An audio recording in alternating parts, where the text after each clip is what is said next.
Alhamdulillah nahmaduhu wa nasta'inuhu wa nastaghfiruhu wa na'udhu billahi min shururi anfusina wa min sayyiati a'malina man yahdihillahu fala mudilla lahu wa man yudlil fala hadiya lahu wa nashhadu an la ilaha illallah wa nashhadu anna Muhammadan abduhu wa rasuluhu amma ba'd qala Allah ta'ala ba'da a'udhu billahi minash shaitanir rajim bismillahir rahmanir rahim وَمَنِ اتَّقَى فَأَصْلَحَ فَلَا خَوْفٌ عَلَيْهِمْ وَلَا هُمْ يَحْزَنُونَ وَقَالَ أَيْضًا إِنَّ أَكْرَمَكُمْ عِندَ اللَّهِ أَتْقَاكُمْ وقال النبي عليه الصلاة والسلام إنما الأعمال بالنيات وإنما لكل امرئ ما نوى فمن كانت هجرته إلى الله ورسوله فهجرته إلى الله ورسوله ومن كانت هجرته إلى دنيا أو إلى امرأة ينكحها فهجرته إلى ما هاجر إليه أو كما قال عليه الصلاة والسلام.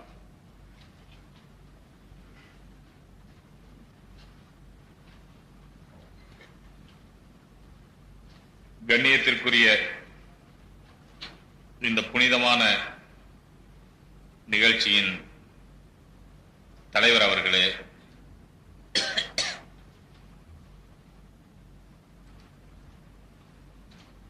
இந்த மஸ்ஜிதினுடைய மரியாதைக்குரிய இமாம் சாஹிப் அவர்களே மற்றும் வருகை தந்திருக்கும் உலமா பெருமக்களே, பெரியவர்களே, நண்பர்களே, சகோதரர்களே,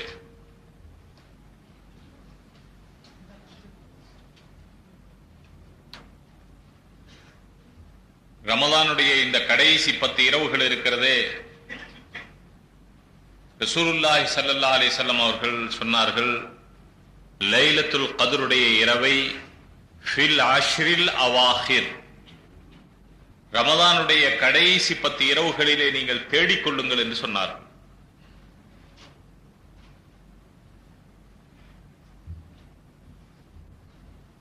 எனவே லைலத்துல் கத்ருடைய இரவு எவ்வளவு உயர்ந்தது, எவ்வளவு சிறந்தது,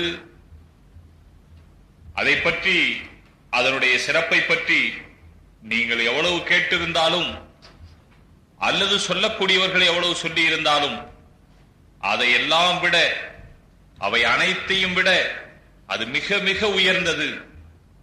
நம்முடைய கற்பனைக்கும் சிந்தனைக்கும் நம்முடைய எண்ணத்தில் அளவிட முடியாத அளவிற்கும் அப்பாற்பட்டு அல்லாஹு தஆலா நமக்கு கொடுத்திருக்கக்கூடிய மிகப்பெரிய ஒரு நியமத் அது. ஹைரும் மின் அல்ஃபி ஷஹர் என்று அல்லாஹு தஆலா குர்ஆனிலே சொல்லி இருக்கிறான். 1000 மாதங்களை விட சிறந்தது. அதாவது 1000 மாதம் என்பதே 83 வருடத்துக்கும் அதிகமாகிவிட்டது. ஆனால் 83 வருடம் ஒரு மனிதன் இபாதத்து செய்வது என்பது நினைத்து பார்க்க முடியாது. அதை விட சிறந்தது, எவ்வளவு சிறந்தது, அது 83 இல்ல, 83,000 வருடங்களை விட கூட சிறந்ததாக இருக்கலாம். அவரவர் எவ்வளவு தூய எண்ணத்துடன் இபாதத்தை செய்வோமோ அந்த அளவிற்கு அது சிறந்ததாக ஆகிவிடும். அந்த லைலத்துல் கத்ருடைய இரவை இந்த ரமலானுடைய கடைசி 10 நாட்களிலே தேடிக்கொள்ளுங்கள் என்று ரசூலுல்லாஹி ஸல்லல்லாஹு அலைஹி வஸல்லம் சொல்லி இருக்கிறார். அதிலும் ஒற்றைப்படை இரவுகளில் முக்கியமாக தேடுங்கள் என்று சொன்னார்கள். ஒற்றைப்படை என்று சொன்னால் 21வது இரவு, 23வது இரவு, 25, 27, 29. இன்றைய இரவு இருக்கிறதே, இது 23வது இரவு. இது லைலத்துல் கத்ராக இருக்கலாம். இங்கே யாருக்காவது சந்தேகம் வரலாம், லைலத்துல் கத்ர் என்றால் 27 தானே, 27க்கு பேரு தானே லைலத்துல் கத்ர், 27லே அதிகமாக வருவதாக பலர் சொல்லி இருக்கிறார்கள், பல பெரியார்கள் சொல்லி இருக்கிறார்கள். ஆனால் 27ல் தான் வர வேண்டும் என்ற கட்டாயம் இல்லை என்பதையும் மனதிலே வைத்துக் கொள்ள வேண்டும். வேறு இரவிலும் வரலாம். அது 27ல் தான் வர வேண்டும் என்ற கட்டாயம் இல்லை. 27ல் அதிகமாக வருகிறது. அதே நேரத்திலே சில சமயத்திலே 23வது இரவிலும் அது வரலாம், 21லும் வரலாம். சில சமயத்திலே 22வது இரவிலும் வரலாம், 25வது இரவிலும் வரலாம். வத்லுபூஹா ஃபில் அஷ்ரில் அவாஹிரி, கடைசி 10 நாட்களிலே, குறிப்பாக ஒற்றைப்படை இரவுகளிலே. ஆகையினாலே இந்த இரவுகளை நாம் எந்த விலை கொடுத்தும் வாங்க முடியாது. இந்த இறைவனுடைய ஒவ்வொரு வினாடியும் இந்த பூரா உலகத்தை விட சிறந்த சகோதரர்களே. ஆனால் அந்தந்த பொருளுடைய மதிப்பு இருக்கிறதே, அது அந்தந்த இடத்திற்கு போனால் தான் புரியுமே தவிர அந்த இடத்திற்கு போகாதற்கு முன்னாலே அதனுடைய மதிப்பு புரிவதில்லை.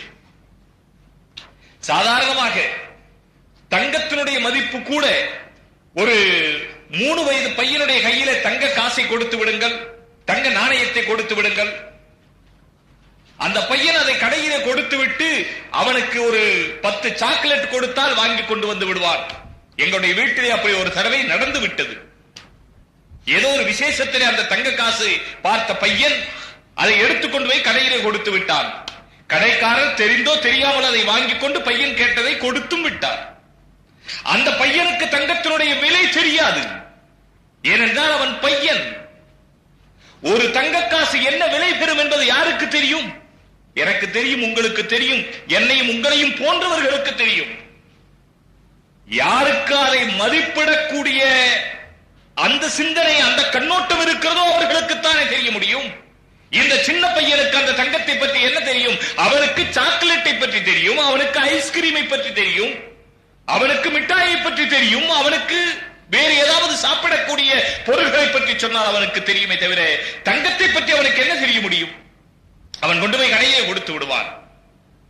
அப்படி கடையிலே கொடுத்து விட்டு 10 சாக்லேட் வாங்கி கொண்டு வந்து விட்டான் என்று கேள்விப்பட்டால் நம்மை போன்றவர்களுக்கு அப்படியே நம்முடைய இதயம் நின்று போய்விடும். தங்கத்தையே கொடுத்து விட்டான், தங்கத்தை கொடுத்து விட்டா சாக்லேட் வாங்கி விட்டான், அதை கேட்டாலே நமக்கு ஹார்ட் அட்டாக் வந்துவிடும். அந்த பையனுக்கு அது ஒன்றும் பிரமாதம் இல்லை. ஆனால் அதனுடைய மதிப்பு தெரிந்தவர்களுக்கு தெரியும். அதே போல ரசூலுல்லாஹி ஸல்லல்லாஹு அலைஹி வஸல்லம் சம்பந்தமாக வருகிறது. இந்த கடைசி 10 நாள் மட்டுமல்ல, ரமலான் முழுவதுமே தங்களுடைய இடுப்பை வரிந்து கட்டிக் கொள்வார்கள். ஹதீஸிலே வருகிறது, ரமலான் முழுவதுமே இடுப்பை வரிந்து கட்டிக் கொள்வார்கள்.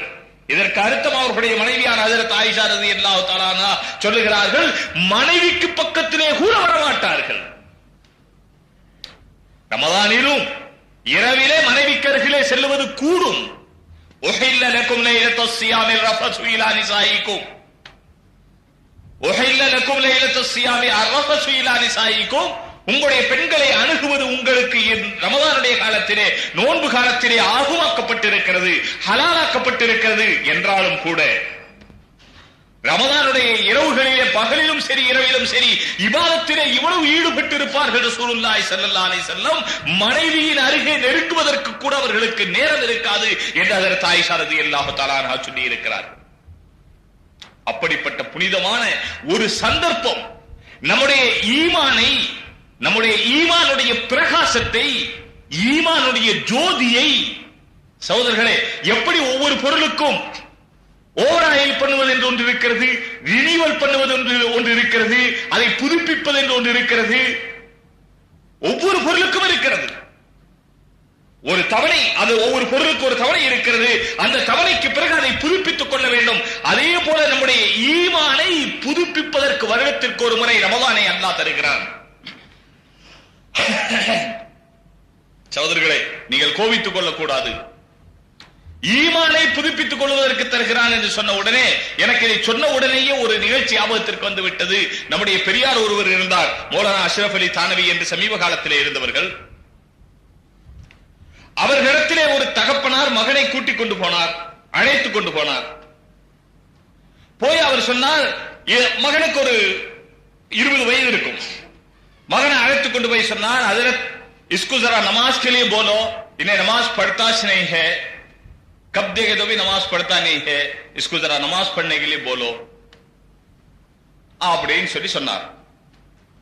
மௌலானாவும் பக்கத்துல கூப்பிட்டு உட்கார வச்சு, देखो भाई, अल्लाह ने नमाज को फर्ज किया है, 5 वक्त की नमाज पढ़ना है, अगर नमाज नहीं पढ़ोगे तो ये होगा वो होगा, இதெல்லாம் விரிவா சொல்லி தொழுகிறது எவ்வளவு அவசியம், தொழுகாட்டா என்னென்ன ஆகும், இதையெல்லாம் சொன்னார். இதெல்லாம் பூரா கேட்டுட்டு, மௌலானாவுடைய பூரா உபதேசத்தை கேட்டுட்டு, மௌலானா நமாஸ் கிஸ்கே லியே பढ़ना அப்படின்னு கேட்டான் அந்த பையன். மௌலானா சொன்னாங்க, அரே நமாஸ் तो अल्लाह के लिए पढ़ना है. அப்ப பையன் கேட்டானா, अल्लाह है क्या? பையன் கேட்டான், अल्लाह है क्या? இப்ப இப்ப மௌலானா தகப்பனார சொன்னாரா, முதல்ல உங்க பையனை கூட்டிட்டு போய் அல்லாஹ் இருக்கிறான்னு ஈமான் கொள்ள வச்சு கூட்டிட்டு வாங்க, அதுக்கு பிறகு தொழுகையை பத்தி சொல்லலாம். இவனுக்கு தொழுகையை பத்தி சொல்லி என்ன பிரயோஜனம்? எப்ப இவன் அல்லாஹ் ஹேக்கியான்னு கேட்கிறானோ இவன்ட்ட ஈமான் தொழுகை பத்தி பேசி என்ன பிரயோஜனம்? இதே போல சகோதரர்களை, ஈமானை புதுப்பித்துக் கொள்ள அல்லாஹ் ரமலானை தருகிறான் என்று சொன்னால் ஈமான் இருந்தால் அல்லவா புதுப்பிப்பது? சகோதரர்களை, காரை புதுப்பித்துக் கொள்ள வேண்டும் என்று சொன்னால் கார் இருந்தால் அல்லவா புதுப்பிப்பது? பாஸ்போர்ட்டை ரினிவல் பண்ண வேண்டும் என்று சொன்னால் பாஸ்போர்ட் இருந்தால் அல்லவா ரினிவல் பண்ணுவது? சகோதரர்களே, பாஸ்போர்ட் இருந்தால் தானே ரினிவல், கார் இருந்தால் தானே புதுப்பிப்பது. காரே இல்லை, எங்கிருந்து புதுப்பிப்பது? பாஸ்போர்ட்டே இல்லை, எங்கிருந்து ரினிவல்? ஈமானே நம்முடையது இவ்வளவு பலகீனமாகி இருக்கிறது. நமக்கு அதை பற்றிய சிந்தனை மட்டுமில்லை, உலகத்தினுடைய எல்லா பொருள்களை பற்றிய சிந்தனையும் இருக்கிறது. சகோதரர்களே, நமக்கு சிந்தனையே இல்லாத ஒன்று இருக்கிறது என்று சொன்னால் நம்முடைய ஈமானை பற்றி சிந்தனை இல்லை. என்னுடைய ஈமான் எப்படி இருக்கிறது? என்னுடைய ஈமானுடைய வலு எப்படி இருக்கிறது? சகோதரர்களே, நம்முடைய ஈமான் என்றால் என்ன? ஈமான் என்றால் என்ன என்பதையும் அல்லாஹ் ரமலானிலே காட்டினான். ரமலான் எப்படிப்பட்ட மாதம் தெரியுமா சகோதரர்களே? ஒரு மனிதனுக்கு ரமலான் வந்துவிட்டால், ஈமான் உள்ள மனிதனுக்கு ரமலான் வந்துவிட்டால் எப்படி இருக்க வேண்டும் தெரியுமா? எப்படி நான் சொல்ல பயமாகவும் இருக்கிறது. எப்படி வியாபாரிகளுக்கு, துணி வியாபாரிக்கு ரமலான் வந்துவிட்டால் எப்படி இருக்கிறது? இதே போல பல வியாபாரிகளுக்கு மாம்பழ சீசன் வந்து விட்டால் எப்படி இருக்கிறது? அந்தந்த சீசன் வந்து விட்டால் அவர்களுக்கு எப்படி இருக்கிறது?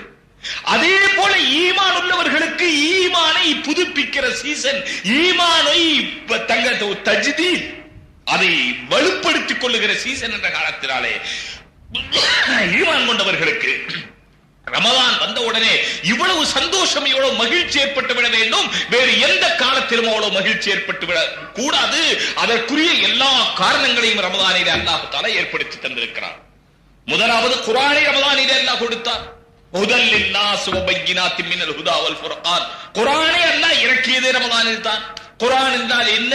குர்ஆனை பற்றி சொல்லுவதானால் சொல்லிக்கொண்டே இருக்கலாம், அத்தனை அம்சங்கள் குர்ஆனிலே. இனி ரமலானிலே அல்லாஹ் தஆலா இரண்டு பெரிய காரியங்கள் ரசூலுல்லாஹி ஸல்லல்லாஹு அலைஹி வஸல்லம் சரித்திரத்திலே நாம் படிப்பினை பெறுவதற்குரிய இரண்டு பெரிய காரியங்கள் ரமலானிலே அல்லாஹ் தஆலா நடத்தி காட்டினான். அதை பற்றி சுருக்கமாக இங்கே சொல்ல விரும்புகிறேன். ஒன்று பத்ருடைய நிகழ்ச்சி, மற்றொன்று மக்காவினுடைய வெற்றி.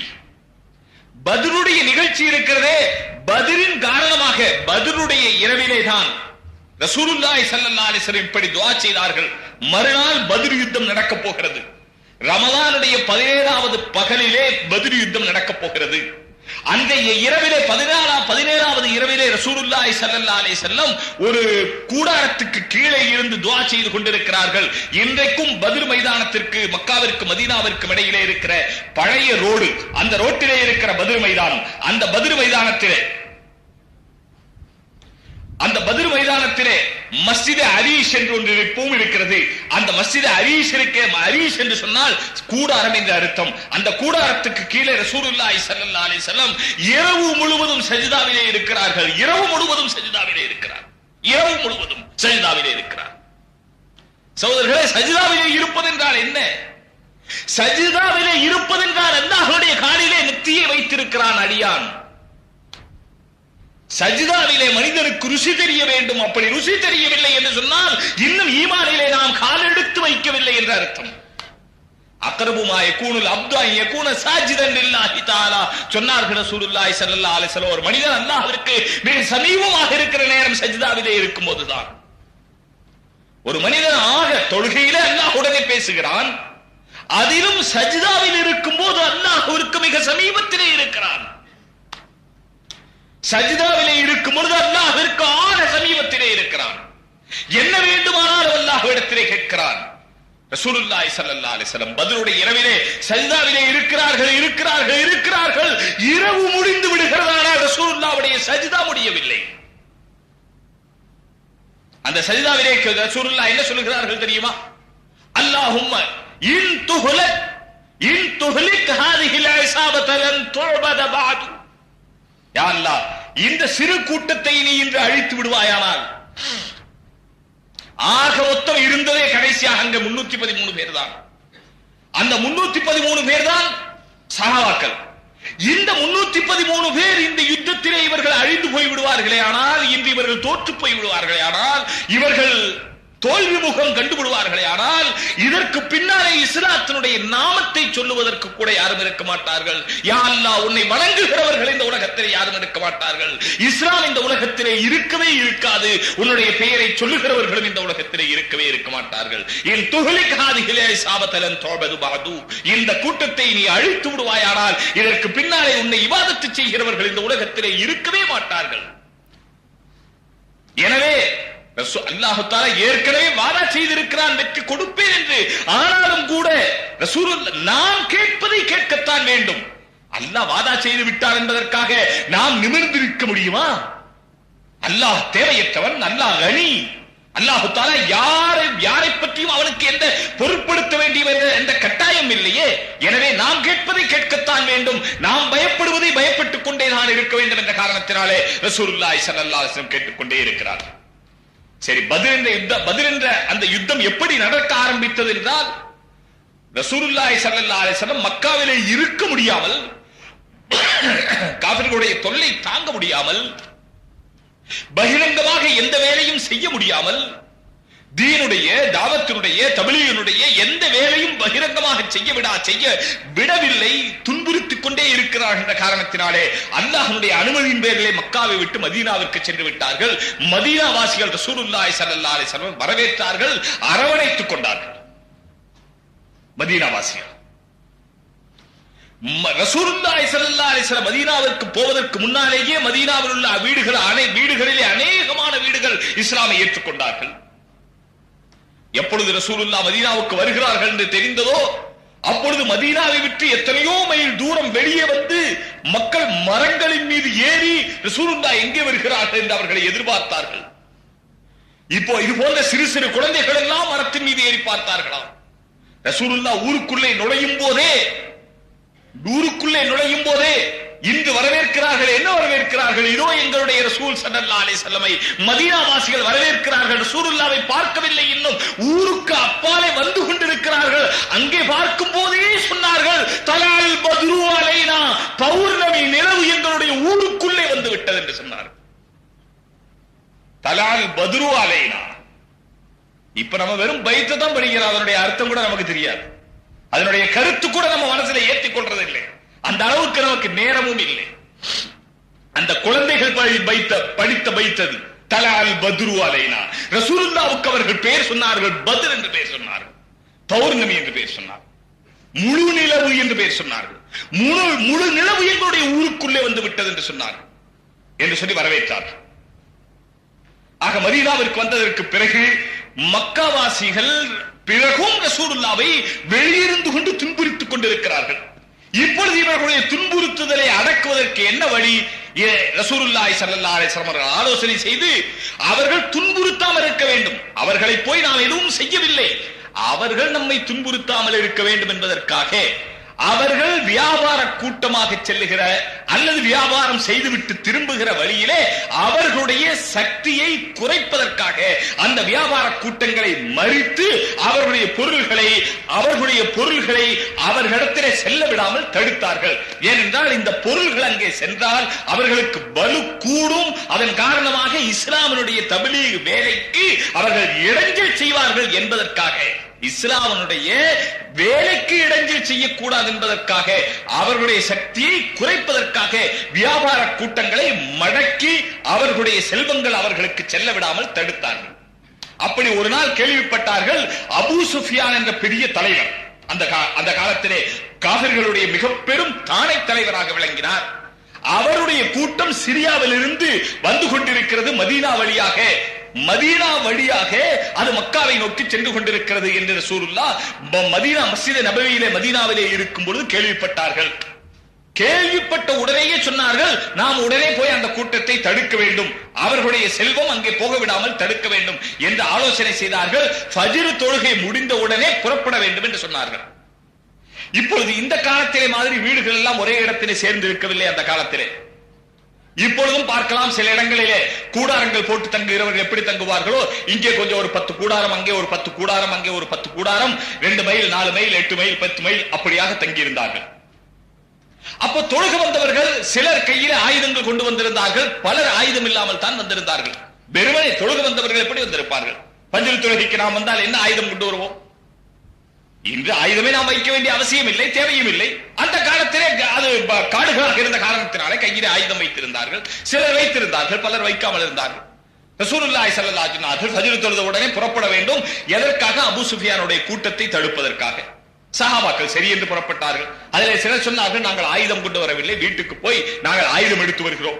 ரசூலுல்லாஹ் சொன்னார்கள், இல்லை, அதற்குரிய அவகாசம் இல்லை, இப்படியே புறப்பட வேண்டும். சரி, அப்படியே புறப்பட்டார்கள். வெறும் ஒரு கூட்டத்தை தடுப்பது தானே. ரௌஹா என்ற இடம் மதீனாவிலிருந்து 40 மைல் தூரம் இருக்கக்கூடிய ரௌஹா என்ற இடத்திற்கு வந்த பிறகுதான் தெரிய வந்தது, அந்த அபூ சுஃபியானுடைய கூட்டம் சிரியாவிலிருந்து வரும் பொழுது ரசூலுல்லாஹ்வுடைய கூட்டத்தினர் சஹாபாக்களும் ரசூலுல்லாஹ் வந்து தடுக்க வருகிறார்கள் என்று கேள்விப்பட்டு எந்த பாதையில் தடுக்க வருகிறார்களோ அந்த பாதையை விட்டுவிட்டு வேறொரு பாதை வழியாக அவர்கள் மக்காவிற்கு போய் விடுகிறார்கள். ரசூலுல்லாஹ் போய் தடுக்க முடியவில்லை. மக்காவிற்கு போவதற்கு முன்னாலேயே அந்த காலத்தினுடைய பழக்கம் என்ன இருந்தது என்று சொன்னால், ஏதாவது ஒரு அறிவிப்பு கொடுக்க வேண்டுமானால், இந்த காலத்தில் நம்முடைய சப்தமும் பலகீனமாகிவிட்டது, நம்முடைய பேச்சும் பலகீனமாகிவிட்டது, நம்முடைய நடையும் பலகீனமாகிவிட்டது. அந்த காலத்தில் சலமத் இப்னுல் அக்வா என்பவரை பற்றி வருகிறது, ஒரு மேட்டிலே ஏறி சப்தம் போட்டால் 10 மைல் தூரத்துக்கு சப்தம் கேட்குமா? ஒரு மேட்டு மேல ஏறி சப்தம் போட்டா 10 மைல் தூரத்துக்கு சத்தம் கேட்குமா? நாம மேட்டு மேல ஏறி மைக் வச்சு சத்தம் போட்டா கூட 10 மைலுக்கு கேட்காது. நம்ம மைக்லயே அவ்வளவு சத்தம் இல்லை. இப்போ அந்த காலத்துல சாதாரண நபருடைய தொண்டையில் இருந்த சத்தம் கூட நம்முடைய மைக்கில் கூட இல்லை இந்த காலத்துல.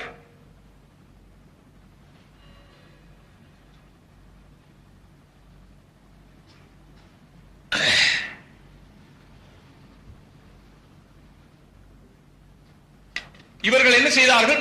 மக்காவிற்கு தாங்கள் போவதற்கு முன்னாலே வேகமாக செல்லக்கூடிய ஒரு ஆளை, அதிலும் ஒரு அறிவிப்பை உடனடியாக மக்களுக்கு தெரியப்படுத்த வேண்டும் என்று சொன்னால், குதிரையின் மீது நிர்வாணமாக, அதிலும் உடம்பிலே ஏதாவது ஒரு பாகத்தை கிழித்து விட்டு அந்த ரத்தத்தை உடம்பெல்லாம் தடவிக்கொண்டு ஊருக்குள்ளே சத்தமிட்டுக் கொண்டு போவது. சின்ன குழந்தை கூட ஓடி வந்துடும் என்னன்னு கேட்கிறது. இப்போ அங்கே மக்காவுக்கு ஒரு ஆளை இப்படி அனுப்புகிறார்கள். எப்படி? குதிரையிலே நிர்வாணமாக, அதிலும் உடலிலே ரத்தத்தை தடவிக்கொண்டு. என்ன? முஹம்மதினுடைய படை வருகிறது ஸல்லல்லாஹு அலைஹி வஸல்லம். அதை எதிர்த்து போராட மக்காவாசிகள் அவ்வளவு பேரும் வாருங்கள்.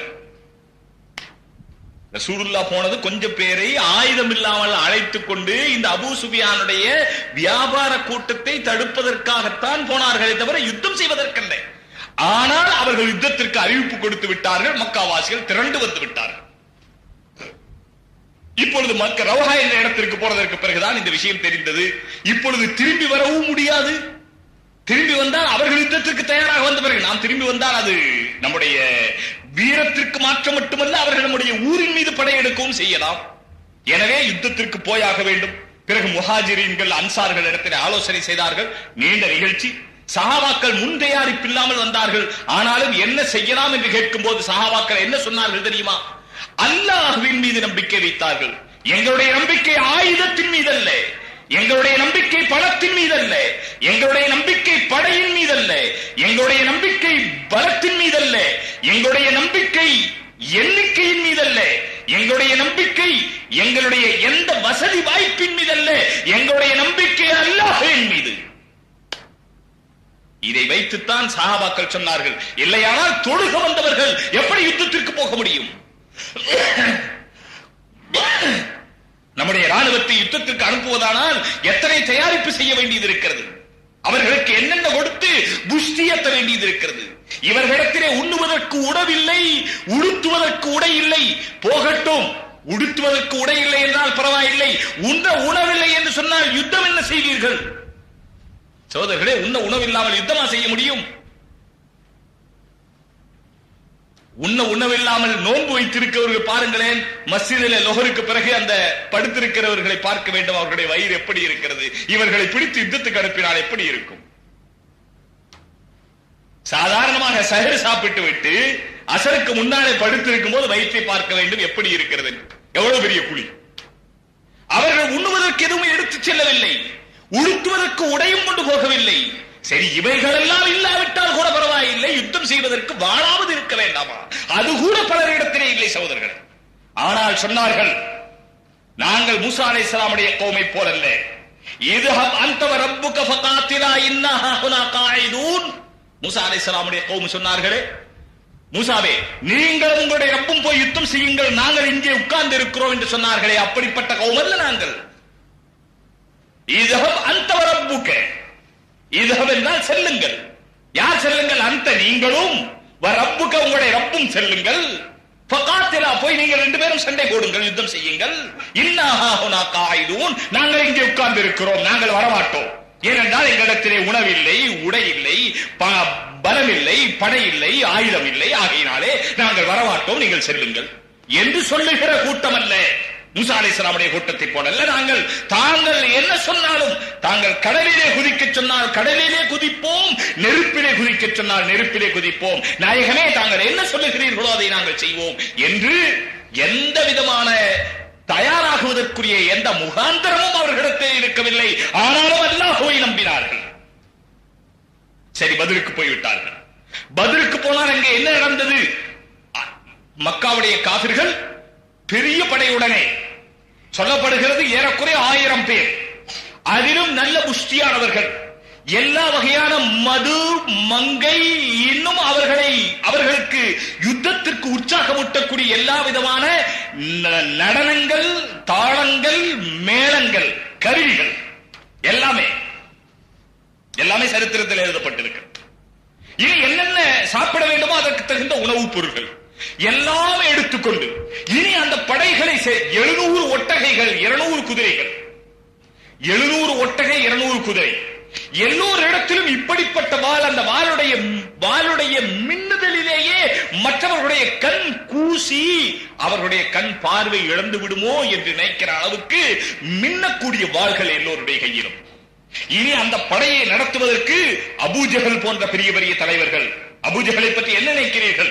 எவ்வளவு பெரிய தலைவர் என்று சொன்னால், கடைசியில இந்த நிகழ்ச்சி முடிக்கும் போது சொல்லுவேன், அவன் எவ்வளவு பெரிய தலைவன், அவனுடைய தலைமை அந்தஸ்தை பற்றி அவனுக்கு எவ்வளவு பெரிய மமதை இருந்தது என்பதை பற்றி கடைசியில சொல்லுவேன். அபூஜஹல் அவ்வளவு பெரிய தலைவன். உத்பா, ஷைபா, உமையா, இது போன்ற மிகப்பெரிய தலைவர்கள், ஆக மக்காவிலே இருந்த பெரிய பெரிய வீரர்கள் தலைவர்களாக அந்த படையை நடத்தி கொண்டிருக்கிறார்கள்.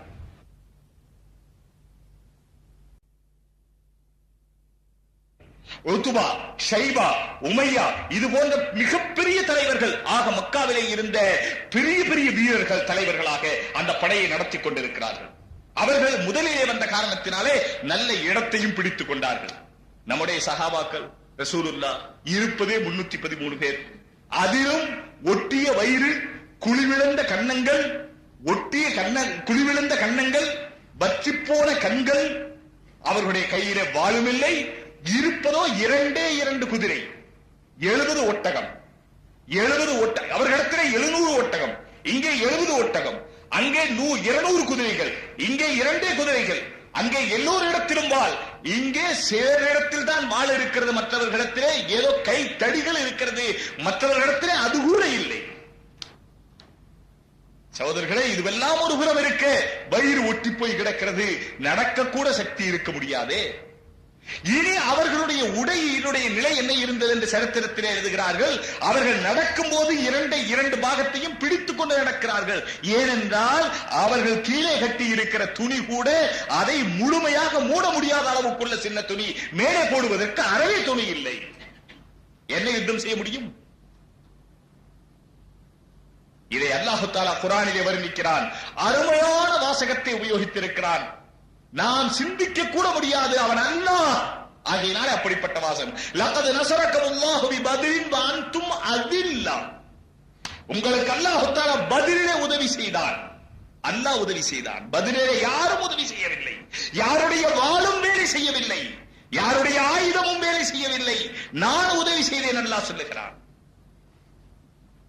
நீங்கள் எப்படி இருந்தீர்கள்? வாந்தும் அதில்லா. அதில்லத் என்ற வார்த்தை இருக்கிறதே, தில்லத் என்பதற்கு பன்மை அதில்லத். தில்லத் என்ற வார்த்தையிலே என்னென்ன அர்த்தம் அடங்கி இருக்கிறது என்று விவரிப்பதானால் எனக்கு அது சொல்ல தெரியவில்லை. எத்தனை வகையிலே நீங்கள் தாழ்ந்திருக்க வேண்டுமோ அத்தனை வகையிலும் நீங்கள் தாழ்ந்திருந்தீர்கள். தில்லத் என்பதற்கு அதுதான் அர்த்தம். உணவு ரீதியிலே நீங்கள் தாழ்ந்திருந்தீர்கள், உடையிலே தாழ்ந்திருந்தீர்கள், இடத்தாலே மணப்பாங்கான பூமி, நடக்கக்கூட முடியாது இவர்கள் இருக்கிற இடம். அவர்கள் நல்ல இடத்திலே இருக்கிறார்கள். இவர்கள் இருக்கிற இடத்திலே தண்ணீர் கூட இல்லை, அவர்கள் தண்ணீர் உள்ள இடத்திலே இருக்கிறார்கள். தண்ணி இல்லாம என்ன சண்டை போட முடியும்? குடிக்க கூட தண்ணி இல்லை, யுத்தம் என்ன செய்ய முடியும்? நடக்க கூட முடியல, யுத்தம் என்ன செய்ய முடியும்? மணல்ல நடந்து கொண்டு யுத்தம் என்ன செய்ய முடியும்? சகோதரர்களே, வெற்றிக்குரிய எந்த வாய்ப்பும் அங்கே இருக்கவில்லை. வெற்றி கிடைக்கும் என்பதற்குரிய எந்த நம்பிக்கையும் அங்கே இருக்கவில்லை. அதற்குரிய எந்த சந்தர்ப்பமும் அங்கே இருக்கவில்லை. அதைத்தான் அல்லாஹு தஆலா சொல்லுகிறான், வலகத் நஸரக்குமுல்லாஹு பிபத்ரின், அல்லாஹு தஆலா உங்களுக்கு பத்ரிலே உதவி செய்தான். வ அன்தும் அஸில்லா, நீங்கள் எல்லா வகையிலும் தாழ்ந்திருந்தீர்கள். எந்த வகையிலும் நீங்கள் வெற்றி பெறுவதற்குரிய தகுதி உள்ளவர்களாக இருக்கவில்லை. அல்லாஹு தஆலா உதவி செய்தான். முதல் உதவி அல்லாஹு தஆலா என்ன செய்தான் தெரியுமா சகோதரர்களே? இவர்கள் அல்லாஹ்வை நம்பினார்கள்.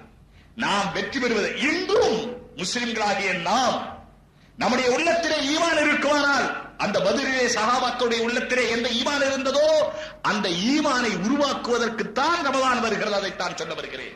பத்ர் சஹாபாக்களிலே எந்த ஈமானுடைய உறுதி இருந்ததோ அதனுடைய வாடையாவது நமக்கு இருக்க வேண்டும். வெற்றிக்கு முகாந்தரமாக அடிப்படையாக அமைவது நம்முடைய வசதியும் வாய்ப்பும் அல்ல, நம்முடைய படையும் பலமும் அல்ல, நம்முடைய ஈமான் தான்.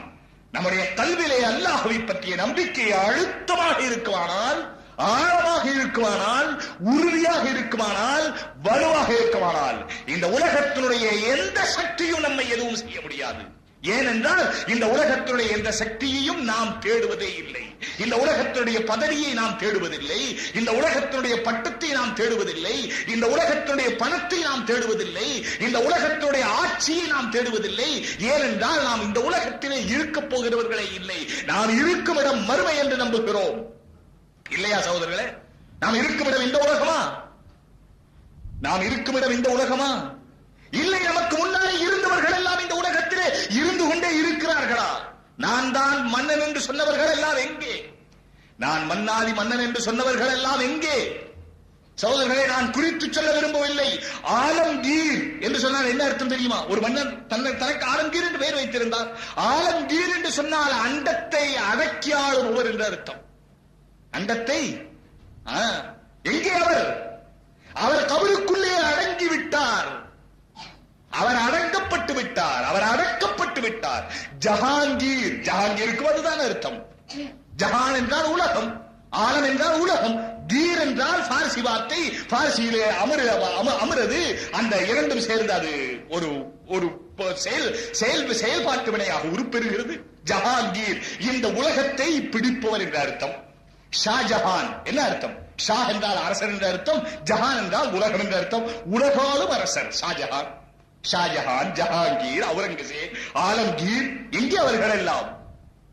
நிறைய பேருடைய கபர் இருக்கும் இடம் தெரியாது சகோதரர்களே. நிறைய பேருடைய இப்படிப்பட்ட பேர் பெற்றவர்களுடைய அவர்களுடைய கபர் இருக்கும் இடம் தெரியாது சகோதரர்களே. நீங்களும் நானும் எம்மாத்திரம், நீங்களும் நானும் எம்மாத்திரம்.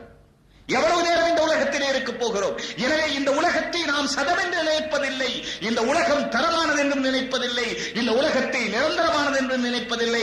நாம் ஏதோ இந்த உலகத்திற்கு வந்திருக்கிறோம், கொஞ்ச காலம் இருக்கிறோம், இருக்கிற காலத்திலே அல்லாஹ்வை நம்பி இருக்க வேண்டும் என்பதை இந்த ரமலானிலே நீங்கள் படித்துக் கொள்ளுங்கள் என்பதற்கு படிப்படியாகத்தான் பத்ரை அல்லாஹ் தஆலா காண்பித்தான்.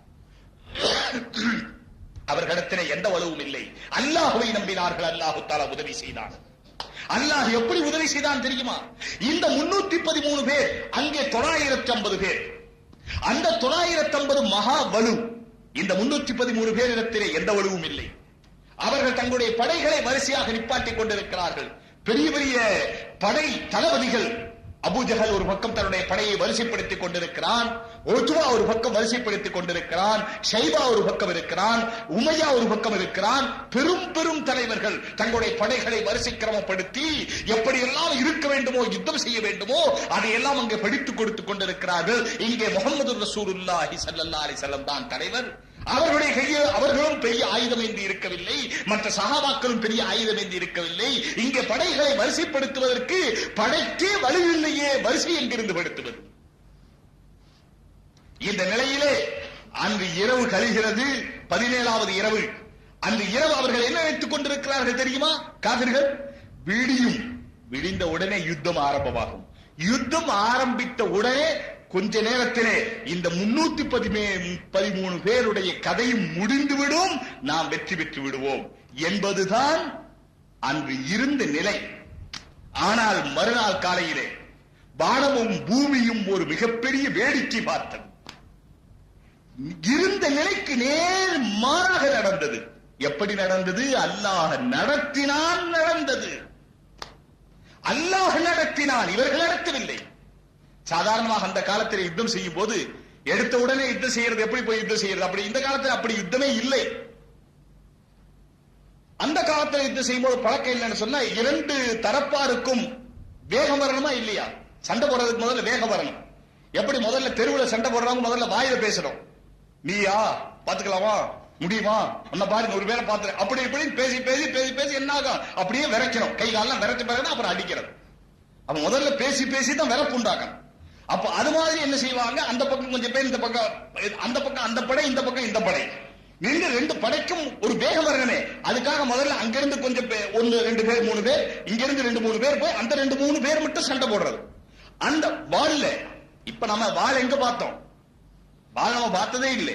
நாம பார்த்ததெல்லாம் இந்த பேனா கத்தி, வெங்காயம் இருக்கிற கத்தி, அவ்வளவுதான் நம்ம பார்த்திருக்கோம். அதுக்கு மேல உள்ள கத்தி பார்க்கறதுக்கே வாய்ப்பு நமக்கு ரொம்ப கம்மி. வாள் என்று சொன்னால் உண்மையிலே வாள். இப்ப இந்த காலத்துல மியூசியத்துல போய் பார்க்கலாம், வாள் வச்சிருப்பாங்க. அது தொடக்கூடாது, வாளையும் தொடக்கூடாது, அப்படிதான் வச்சிருக்கோம். அந்த வாளை தூக்கவும் முடியாது நம்மால, அவ்வளவு வலு உள்ளது, அவ்வளவு கனமான. அந்த வாள்ல சண்டை போடுவார்கள். அந்த சண்டை போடுறத பார்த்த உடனே 2 பக்கத்துக்காரங்களுக்கு அவங்க சண்டை போட போட, எப்படி பாருங்க இந்த மல்யுத்தத்திலே அல்லது மத்த இதுல எல்லாம் சண்டை போடும் போது இந்த பாக்குறவங்களை கையை கால ஆட்டுறாங்களே, பாக்குறவங்க அதை சண்டை போடும் போது, அது மாதிரி இந்த விளையாட்டு பாக்குறவங்க அங்க விளையாடும் போது இவரு ஃபுட்பால் அடிக்கிறாராம். இங்க பாலே இல்லை, இவர் எங்கிறது ஃபுட்டு தான் இருக்கு, பால் இல்லை. எப்படி அடிப்பார் இவர்? ஆனால் அந்த பார்க்கும்போது, விளையாட்டை பார்க்கும்போது இவருக்கு வேகம் வரும். அதே போல அவர்கள் சண்டை போடுவதை பார்க்கும்போது இவருக்கு வேகம் வரும். அப்படி 2 தரப்பாருக்கும் வேகம் வருவதற்காக 2 தரப்பாரும் அணிவகுத்து நின்ற பிறகு, அங்க அணிவகுத்து நிக்கிறது ஒண்ணும் இல்ல, சஹாபாக்கள்ல கொஞ்சம் பேர் அங்க நிக்கிறாங்க, ரசூலுல்லாஹ் இருக்கிறாங்க. இந்த பக்கம் எல்லாரும் அணிவகுத்து நிக்கிறாங்க. காபிர்கள் ஒருவன் சொன்னான், உங்களிலே சிலர் வாருங்கள், எங்களிலே சிலர் வருகிறோம். காபிர்கள் 3 பேர். அது எப்படி வந்தார்கள்? உருமிக்கொண்டு வந்தார்கள், உருவிக்கொண்டு வந்தார்கள். 3 பேர் காபிர்கள். முஸ்லிம்களில் இருந்து 3 பேர் வந்தார்கள். ஆனால் இந்த காபிர்கள் சொன்னார்கள், இந்த 3 பேரோடு நாங்கள் சண்டை போட மாட்டோம். என்னங்க சொன்னார்கள்? இவர்கள் எல்லாம் மதீனாவாசிகள், எங்களோடு சண்டை போடுவதற்கு மக்காவில் இருந்து போனவர்கள் வரட்டும் என்று சொன்னார். அன்சார்கள் வேண்டாம், முஹாஜிர்கள் யாரா இருந்தால் என்ன, ஆனால் அது அவர்களுடைய திமிர், முஹாஜிர்கள் தான் வர வேண்டும் என்று சொன்னார். இதை கேட்ட உடனே ஹஜரத் ஹம்சா, ஹஜரத் அலி, ஹஜரத் உபைதா இப்னு ஹாரிஸ் ரலியல்லாஹு தஆலா அன்ஹு 3 சஹாபாக்களும் இவர்கள் வெறும் உரிமை கொண்டு வந்தார்கள். அவர்கள் பசித்த புலிகளாக உரிமை கொண்டு வந்தார். வந்து இந்த பக்கம் 3 பேர், அந்த பக்கம் 3 பேர். மோதியதுதான் தாமதம், மோதியதுதான் தாமதம். அவ்வளவுதான் பார்த்தார்கள். மோதிய சில வினாடிகளிலே 3 காபிர்களும் பிணமாக கிடக்கிறார்கள். அவர்கள் பசித்தவர்கள், இவர்கள் புசித்தவர்கள். அவர்கள் பட்டினி, இவர்கள் வயிறு நிரம்பியவர்கள். அவர்கள் ஆயுதம் குறைந்தவர்கள், இவர்கள் ஆயுதம் நிரம்பியவர்கள். அவர்கள் எதுவும் இல்லாதவர்கள், இவர்கள் எல்லாம் உள்ளவர்கள். ஆனால் நடந்தது என்ன? இந்த 3 பேரும் அப்பொழுதே அவர்களுடைய உயிரை விட்டு விட்டார்கள், தோற்று போய் விட்டார்கள். அந்த 3 பேரிலே 2 பேருக்கு எதுவுமே ஆகவில்லை. ஹஜரத் அப்து உபைதா இப்னு ஹாரிஸ் ரலியல்லாஹு தஆலா அன்ஹு அவர்கள் மட்டும் வெட்டுப்பட்ட காரணத்தினாலே கீழே விழுந்து விட்டார்கள். ஹஜரத் அலி அவர்கள் அவர்களை தூக்கி கொண்டு போனார்கள். அவர்களை பார்த்த உடனே ரசூலுல்லாஹி ஸல்லல்லாஹு அலைஹி வஸல்லம் கீழே உட்கார்ந்து தங்களுடைய மடியிலே அவர்களுடைய தலையை வைத்துக் கொண்டார்கள், படுக்க வைத்துக் கொண்டார்கள். ரசூலுல்லாஹ்வுடைய மடியிலே தலை வைக்கிற பாக்கியம் கிடைத்தால் அதை விட வேற என்ன பாக்கியம் இருக்கிறது? இதை பார்த்த உடனே ஆஹா, ஹஜரத் உபைதா ரலியல்லாஹு தஆலா அன்ஹுக்கு ஏற்பட்ட மகிழ்ச்சி காலவில்லை. என்னுடைய வாழ்க்கையிலே கிடைத்த பாக்கியத்திலே பெரிய பாக்கியம் இது, இதற்கு பிறகு வேறொரு பாக்கியமே வேண்டாம் என்று சொல்லி அந்த நிலையிலேயே அவர்களும் உயிரை விட்டு விட்டார். இதற்கு பிறகு யுத்தம் ஆரம்பமானது. யுத்தம் ஆரம்பமான கொஞ்ச நேரத்திலே நடந்தது தலைகீழானது. அவர்கள் நினைத்ததெல்லாம் கொஞ்ச நேரத்திலே இந்த முஸ்லிம்களை அழித்து விடுவோம் என்று. ஆனால் கொஞ்ச நேரத்திலே நடந்தது என்ன? 70 காபிர்கள், பெரும் பெரும் தலைவர்கள் கொல்லப்பட்டார்கள். 70 பேர் கைது செய்யப்பட்டார்கள். முஸ்லிம்களிலே வெறும் 14 பேர் தான் கொல்லப்பட்டார்கள், ஷஹீதாக்கப்பட்டார்கள். இவர்களே 70 பேர் கொல்லப்பட்டார்கள், 70 பேர் கைது செய்யப்பட்டார்கள். அவர்களே 14 பேர் தான் செய்தார்கள். ஒன்றுமே இல்லாதவர்களே 14 பேர் மட்டும். இவர்களே 70 140 பேர். 140 70 பேர் கொல்லப்பட்டு போனார்கள். 70 பேர் அங்கே இருந்தார்கள். இந்த 70 கொல்லப்பட்டவர்களே அந்த தலைவர்கள் அவ்வளவு பேரும் போய்விட்டார்கள். தலைவர்கள் அவ்வளவு பேர். அபூஜஹலும் கொல்லப்பட்டு போனார். அபூஜஹல் கொல்லப்பட்டதுதான் மிகப்பெரிய அதிசயம். அபூஜஹலை ஹஜ்ரத் உமர் கொண்டிருந்தால் பரவாயில்லை. அபூஜஹலை ஹஜ்ரத் உமர் கொண்டிருந்தால் பரவாயில்லை. அபூஜஹலை ஹஜ்ரத் அலி கொண்டிருந்தால் பரவாயில்லை. ஒரு வீரன், ஹஜ்ரத் உமர் ஒரு வீரன் கொண்டிருந்தால் பரவாயில்லை. அபூஜஹலை கொன்றது யார் தெரியுமா? மவுத் மாத் என்று 2 சிறு பையன்கள். ஒரு பையனுக்கு 14 வயசு இருக்கும், இன்னொரு பையனுக்கு 16 வயசு இருக்கும், அல்லது அதை விட கம்மி. கூடுதல் வயது இருந்தால் 14 16 அவ்வளவுதான். 14 16 வயசு பையன் யுத்தத்துக்கே போகக்கூடாது. எப்படியே வந்துட்டாங்க. என்ன கேள்விப்பட்டு வந்தாங்க தெரியுங்களா? இதுதான் நம்முடைய பையன்களை பழக்க வேண்டிய பழக்கம். இந்த 2 பேரும் மதீனாவில் இருக்கும்போது மவுத் மாத் அண்ணன் தம்பி, சொந்த அண்ணன் தம்பி, மவுத் மாத் 2 பேர் ரசூலுல்லாஹ்வை திட்டானா அவனை விடுறதா? அதனால் அவனை கொல்லுவோம் 2 பேரும் பேசி வச்சுக்கிட்டாங்க ரகசியமா. இந்த 2 பையனும் சேர்ந்து அபூஜஹலை கொல்றதுன்னு சொல்லி பேசலாம். இது நடக்கிற வேலையா? அபூஜஹல ஒண்ணா யாருன்னே தெரியாது. அபூஜஹலுடைய வீரம் என்னன்னு தெரியாது. அபூஜஹலுடைய வீரம் என்னன்னு தெரியாது. பாருங்க, அபூஜஹலை பத்தி தெரியறதுக்கு முதல்ல சொன்ன, கடைசியில சொல்றேன். இப்ப சொல்லிடுறேன். அபூஜஹல் கொல்லப்பட்டு கீழே விழுந்துட்டான். அவனுடைய உயிர் போக போகுது.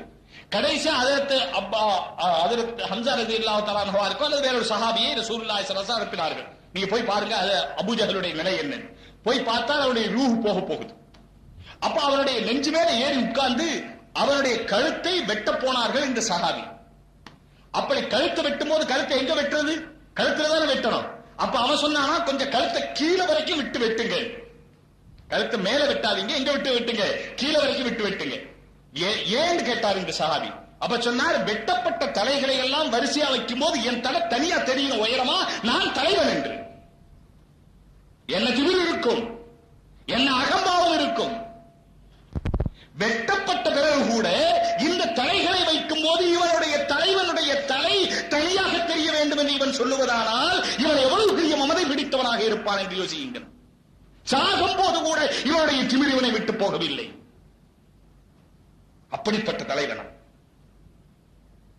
ஆனால் அவனை கொன்றது இந்த 2 சிறுவர்கள். ஹஜ்ரத் அப்துல் ரஹ்மான் பின் அவுஃப் ஒரு சஹாபி, உங்களுக்கு எல்லோருக்கும் தெரியும், ஒரு சஹாபி. அவர்கள் சொல்லுகிறார்கள், பத்ர் மைதானத்திலே நான் நின்றேன். அப்போது யுத்த களத்தில் நிற்கும் போது நான் என்னுடைய வலது பக்கம் இடது பக்கம் பார்க்கிறேன். இந்த பக்கம் ஒரு சின்ன பையன், இந்த பக்கம் ஒரு சின்ன பையன். அதான் மவுத் மாத், அபூஜஹலை வெட்டின 2 பேர். அப்ப நான் நினைத்தேன், அட யுத்த களத்திலே 2 பக்கமும் 2 வீரர்கள் இருந்தால் நமக்கு நல்ல பாதுகாப்பாச்சே, 2 சின்ன பையன் நிக்கிறானே, நமக்கு பாதுகாப்பு இல்லையே என்று நான் நினைத்துக் கொண்டேன். யுத்த களத்தில் யார் இருக்கணும்? நல்ல வீரர்கள் பக்கத்தில் இருந்தா பாதுகாப்பு. இது 2 சின்ன பையன் பக்கத்தில் இருந்தா என்ன ஆகும் என்று நான் நினைத்துக் கொண்டேன். அப்படி நினைக்கும் போதே பக்கத்தில் இருந்த ஒரு பையன் கேட்டார், சிச்சா, அரபு நாட்டுல யா அம்மின்னு கூப்பிடுற பழக்கம். நம்ம எப்படி தமிழ்ல அண்ணாண்டு கூப்பிடுறோம், யாரையா இருந்தாலும் அண்ணாண்டு கூப்பிடலாம். அது மாதிரி சிச்சா அம்மின்னு கூப்பிடுற பழக்கம். யா அம்மின்னு கூப்பிட்டார். பையன் கூப்பிட்ட உடனே என்ன தம்பின்னு நான் கேட்டேன். அப்ப அவர் கேட்டாரு, அபூஜஹல் தெரியுமா உங்களுக்குன்னு கேட்டான். அந்த பையன் கேட்டார். எதுக்குப்பா கேட்கிறேன்னு கேட்டேன். இல்லை, எனக்கு தெரியணும், கொஞ்சம் காண்பியுங்கள். யாரு? இந்த பையன் 14 வயசு பையன் கேட்கிறாரு. அப்துல் ரஹ்மான் பெரிய சஹாபிட்ட அந்த அபூஜஹலை எனக்கு காண்பிங்க. எதுக்கப்பா கேட்கிறேன்? இல்ல காண்பிங்க சொல்றேன். இவர் திரும்ப கேட்டார். அப்ப சொன்னா, அபூஜஹல் நம்முடைய ரசூலுல்லாஹி ஸல்லல்லாஹு அலைஹி வஸல்லமை திட்டுவதாக நான் கேள்விப்பட்டிருக்கிறேன், எனவே அவனை கொல்லணும். அடே, நீ இருக்கிற இருப்புன்னு அபூஜஹலை போய் கொல்றேன்னு சொல்றது என்ன? இதுக்குள்ள நீ உள்ள போனேன்னா நீ என்ன ஆகுவ? உன்னை கண்ட துண்டமா விட்டிட மாட்டாங்களா உள்ள போனேன்னா? எங்க யுத்த படைக்குள்ள உள்ள இந்த செய்யற சின்ன பையன் போனா என்ன ஆவான்? எப்படி பெரிய அடுப்புல பிரியாணி தேக வச்சு ஏறிய அடுப்புல சின்ன குச்சி இருக்கே, சுள்ளி விறகுன்னு சொல்லுவாங்க. அந்த சின்ன சுள்ளி குச்சியை உள்ள வச்சா என்ன ஆகும்? பஸ்பமா போயிடாது. அது மாதிரி இவ்வளவு பெரிய படைக்குள்ள இந்த சின்ன 14 வயசு பையன் உள்ள போனா என்ன ஆவான்? கண்ட துண்டமாக விட்டிடுவாங்களே. நீ என்னப்பா கேட்கிற? இல்ல நீங்க காண்பீங்கன்னு சொன்ன. சரி, அப்துல் ரஹ்மான் பார்த்தாங்க, அபூஜஹலை காமிக்கிறது என்ன இருக்குது அப்படின்னு சொல்லி இப்படி தேடி பார்த்தாங்க. நல்ல வேளை அவன் கொஞ்சம் தூரத்தில் நின்றுகிட்டு இருந்தான், தன்னுடைய படையை சரி செய்து கொண்டு நின்று கொண்டிருந்தான். தான் அந்த பாரப்பாங்க நிக்கிறான் பார், படை சரி செய்து கொண்டு, அவன் தான் அபூஜஹல் சொன்னான். அப்ப இந்த பக்கத்துல இருந்த பையனை பாத்துக்கிட்டான் ரெண்டு பேர். இவனும் சொல்லிக்கிட்டே இருக்கும்போது நான் கொஞ்சம் வேற ஏதோ வேலை இருந்துச்சு, நான் பின்னால நகர்ந்து வந்துட்டேன். அப்துல் ரஹ்மான் இப்னு அவுஃப் ரலியல்லாஹு தஆலா சொல்றாங்க, இந்த ரெண்டு பேரும் எப்படி பாய்ந்தார்கள் தெரியுமா? பையன் வடை கொண்டுகிட்டு போகும்போது மேல இருந்து பருந்து ராஞ்சு பாருங்க. பையன் வடை கொண்டுகிட்டு போகும்போது மேல இருந்து பருந்து வந்து வடையை பிடிங்கிட்டு போயிடும். அங்க இருந்து மெதுவா வந்து, இது வடை நான் எடுக்கிறேன், நான் கொண்டு போறேன், கொஞ்சம் விடுறையா அப்படின்னு பையன் கேட்டுதான் எடுத்துட்டு போகாது. எவ்வளவு வேகத்துல வரும்? 60 மைல் ஸ்பீடுங்களா 80 மைல் ஸ்பீடுங்களா? அது வந்துச்சுன்னு தெரியாது, போச்சுன்னு தெரியாது. பையன் அப்படி முடிச்சு பார்க்கும் போது வந்தும் இருக்கும், போயும் இருக்கும், வடை இருக்காது. அவ்வளவுதான். அது வந்ததும் தெரியாது, போனதும் தெரியாது. இதுக்குத்தான் தமிழ்ல சொல்றது ராய்ந்து கொண்டு போகுதல். உருதுல சொன்னா லப்பக்கர் லேஜானவா. என்ன சொல்றீங்க நீங்க? நீங்க வழங்குற மாதிரி சொல்லுங்க. லப்பக்கர் லேஜானா, உச்சல்கர் லேஜானா, லப்பக்கர் லேஜானா, அது மாதிரி வார்த்தை ராய்ந்து கொண்டு செல்லுது. அது பிடிங்கிட்டு போறது இல்ல. பிடுங்கிறதுன்னு சொன்னா கையில வச்சிருக்கிறது அவங்க பிடுங்கிறது, அது வேற. அது பிடுங்கிறதுன்னா நமக்கு தெரியும். அது ராய்ந்து கொண்டு போறதுனாலே அர்த்தம் என்னன்னு சொன்னா, அந்த வார்த்தைக்கு ஒரு அர்த்தம் இருக்குது. ஒரு வார்த்தைக்கு ஒரு அர்த்தம் இருக்குது. உதாரணமா வந்து சாப்பிடுதல் அப்படின்னா அதுக்கு ஒரு அர்த்தம் இருக்குது. தின்னுதல், கடிக்குதல், மெல்லுதல், முழுங்குதல். விருந்து வீட்டுல போய் அப்படி முழுங்கிட்டு வர்றான் அப்படின்னா சாப்பிட்டு வர்றதுன்னு சொல்றதுக்கும் முழுங்கிட்டு வர்றதுக்கு வித்தியாசம் இருக்கு. அந்த வார்த்தையிலே வித்தியாசம் விளங்கிக்குது நமக்கு. என்னப்பா இப்படி திங்கிற அப்படின்னா, திங்கிறதுன்னு சொன்னா மாடு புல்லு திங்கிறதுக்கு பேர் தான் திங்கிறது. சாப்பிடுறது வேற, திங்கிறது வேற.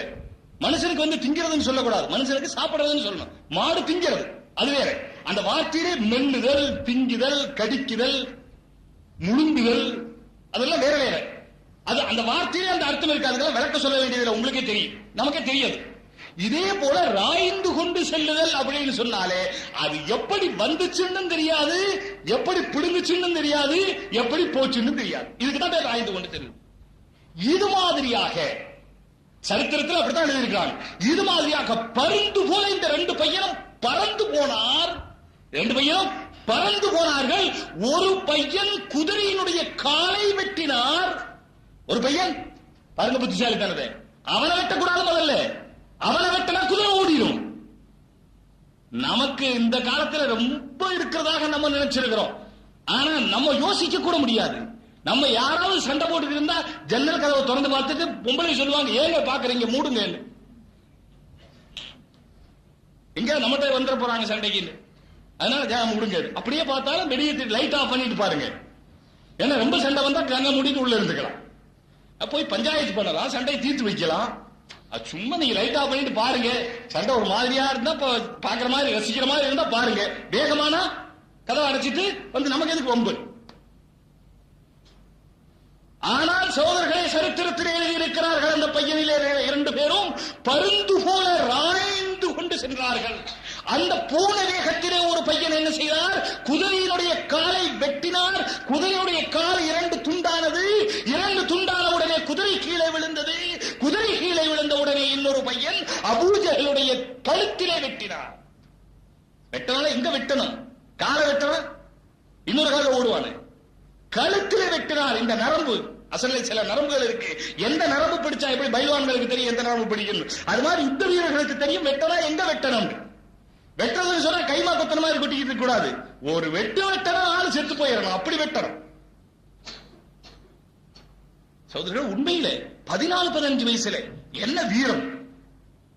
அபூஜஹல் அந்த இடத்திலேயே அவன் அதை விட்டு எழுந்திருக்கவே இல்லை. எந்த இடத்திலே அந்த பையன் வெட்டினாரோ, எந்த இடத்திலே அபூஜஹல் விழுந்தானோ, அந்த இடத்திலேயே அவன் செத்தான். எந்த அபூஜஹல் தெரியுமா? எந்த அபூஜஹல் ஆகப்பெரிய விரோதி ஆகி இருந்தால் ஹஜரத் உமர் அல்லது அபூஜஹல் இரண்டு பேர் ஒருவர் முஸ்லிமாக வேண்டும் என்று ரசூலுல்லாஹ் துஆ செய்தார்கள். ஆனால் ஹஜரத் உமர் முஸ்லிமானார்கள், அபூஜஹல் முஸ்லிமாகவில்லை. அபூஜஹல் அவ்வளவு பெரிய துறை. சொல்ல வந்த விஷயம் இருக்கிறது. இப்படி எல்லாம் நடந்தது எதற்காக, ஏன் என்று சொன்னால், எந்த வலுவும் இல்லாமல் எப்படி சஹாபாக்களுக்கு வெற்றி கிடைத்தது. சரி, வெற்றி அன்றே வெற்றி கிடைத்து விட்டது. வெற்றி கிடைத்த பிறகு அவர்கள் எல்லாம் ஓடிவிட்டார்கள். ரசூலுல்லாஹி ஸல்லல்லாஹு அலைஹி வஸல்லம் 3 நாள் அங்கே தங்கி இருந்தார்கள் அந்த மைதானத்திலே. வெற்றி கிடைச்ச உடனே நம்மளும் திரும்பி போயிடக்கூடாது. திரும்பி போயிட்டு அவங்க சொல்லுவாங்க இல்ல வெற்றிலாம் இல்ல சும்மாவது அவங்க போயிட்டாங்க. அதனால 3 நாள் அங்கே தங்கி இருந்தாங்க. பிறை 12 மதீனாவிலிருந்து புறப்பட்டார்கள். பிறை 17 யுத்தம் நடந்தது. 17 வெற்றி கிடைத்தது. 18, 19, 20 வரை அங்கே தங்கி இருந்தார். 20 வரை தங்கியிருந்து மறுநாள் இந்த பிணங்களை எல்லாம், அதிலும் இந்த பெரிய பெரிய தலைவர்களுடைய பிணங்களை எல்லாம் அங்கே பால் கிணறாக கிடந்த ஒரு ஆழமான கிணறு, அந்த கிணத்துக்கு தான் பதில் பேர். அதனாலதான் அந்த மைதானத்துக்கு பதில் பேர். அந்த கிணத்திலே கொண்டு போய் போட சொன்னார். அந்த கிணத்துல எடுத்து கொண்டு போய் போட்டான். போட்டுட்டு மறுநாள் ரசூலுல்லாஹி ஸல்லல்லாஹு அலைஹி வஸல்லம் அந்த கிணற்றுக்கு அருகே போய் நின்று அந்த மையத்திடம் பேசினார்கள். அல்லாஹ் தஆலா எங்களுக்கு என்ன வாதா செய்தானோ, எங்களுக்கு வெற்றி கொடுப்பதாக அல்லாஹ் சொன்னான், அதை நாங்கள் உண்மையாக பெற்றுக் கொண்டோம். பஹல் வஜத்தும் மா வாத ரப்புக்கும் ஹக்கா வஜத்னா மா வாதனா ரப்புனா ஹக்கா பஹல் வஜத்தும் மா வாத ரப்புக்கும் ஹக்கா. எங்களுடைய ரப் எங்களுக்கு என்ன வாதா செய்தானோ அதை நாங்கள் உண்மையாக பெற்றுக் கொண்டோம். எங்களுக்கு வெற்றி தருவேன், என்னை நம்புங்கள், என்னை நம்புங்கள், நான் உங்களுக்கு வெற்றி தருவேன் என்று அல்லாஹ் தஆலா சொன்னான். அல்லாஹ்வை நாங்கள் நம்பினோம், எங்களுக்கு அல்லாஹ் வெற்றி தந்தான். நீங்கள் அல்லாஹ்விற்கு மாறு செய்தால் உங்களுக்கு தோல்வி கிடைக்கும், உங்களுக்கு நரகத்துடைய வேதனை கிடைக்கும் என்று அல்லாஹ் உங்களுக்கு வாரா செய்திருந்தான். அது உங்களுக்கு கிடைத்ததா என்று அந்த மையத்துகளை பார்த்து ரசூலுல்லாஹ் கேட்டார். அப்ப பக்கத்துல இருந்த உமர் கேட்டாங்க, என்ன மையத்துல போய் பேசுறீங்களா, மையத்துக்கு காதுல விடுக்குமான்னு கேட்டான். பிணத்துக்கு போய் கேட்கறீங்க பிணத்து. அவர் சில பதில் என்ன சொன்னாங்க, அந்த மையத்துகள் உங்களை விட நன்றாக கேட்கின்றன. இதுக்கு என்ன அர்த்தம், அது இப்போ அந்த அர்த்தம் சொல்றது கூட நேரம் இல்லை. ஆக அவர்கள் அத்தனை தலைவர்களும் போய்விட்டார்கள், அத்தனை பேரும் தோல்வி அடைந்தார்கள். தீனுக்கே மறுமலர்ச்சி ஏற்பட்டது பதிலுடைய யுத்தத்தில் இருந்துதான். இதிலெல்லாம் முதல் படிப்பினை ஒன்று பெற வேண்டியது மவுத் மாத் 2 சிறுவர்கள் தான். நம்முடைய சிறுவர்களை நாம் ஏன் அப்படி வளர்த்தக்கூடாது? ஈமானிலே வலு உள்ளவர்களாக, தீன், மார்க்கம், இஸ்லாம், தொழுகை, நோன்பு, மார்க்க காரியங்கள் என்று சொன்ன உடனே தன்னுடைய உயிரையும் பொருட்படுத்தாமல் அதற்காக வேண்டி அல்லாஹ்வுடைய நம்பிக்கையுடனே வேலை செய்கிறவர்களாக நம்முடைய பிச்சரங்களை, நம்முடைய வம்சாவளியினரை நாம் ஈனாக்க கூடாது. சகோதரர்களே, நாம் இந்த உலகத்திலே இருப்பதே அதற்காகத்தான், நாம் பிறந்திருப்பதே அதற்காகத்தான். இந்த உலகத்திலே இருப்பதானால் உண்மையான ஒரு அல்லாஹ்வை உலகம் வணங்கி உலகம் சாந்தி பெற வேண்டும், சமாதானம் பெற வேண்டும், உலகம் நிம்மதியாக இருக்க வேண்டும். நாங்கள் எதையும் கேட்கவில்லை. சொல்லுங்கள் சகோதரர்களே, மனதிலே உறுதி வையுங்கள், எங்களுக்கு எதுவும் தேவையில்லை. எங்களுக்கு கிடைப்பதெல்லாம் கபருக்கு பிறகுதான். எங்களுக்கு இந்த உலகத்திலே கிடைப்பது எதுவும் இல்லை. என்ன கிடைக்கும் சகோதரர்களே? கிடைத்தால் ஒரு ஆட்சி கிடைக்கும், கிடைத்தால் ஒரு நாடு கிடைக்கும், இல்லாவிட்டால் ஒரு பதவி கிடைக்கும், இல்லாவிட்டால் லட்சம் கிடைக்கும், கோடி கிடைக்கும், அல்லது கோடான கோடி கிடைக்கும். ஆனால் மையத்தான பிறகு என்ன கிடைக்கும்? மையத்தான பிறகு என்ன கிடைக்கும்? கஃன் துணி கிடைக்கும். அந்த கஃன் துணி கூட சொந்தம் இல்லையே, அந்த 6 அடி இடம் கூட நமக்கு சொந்தம் இல்லையே.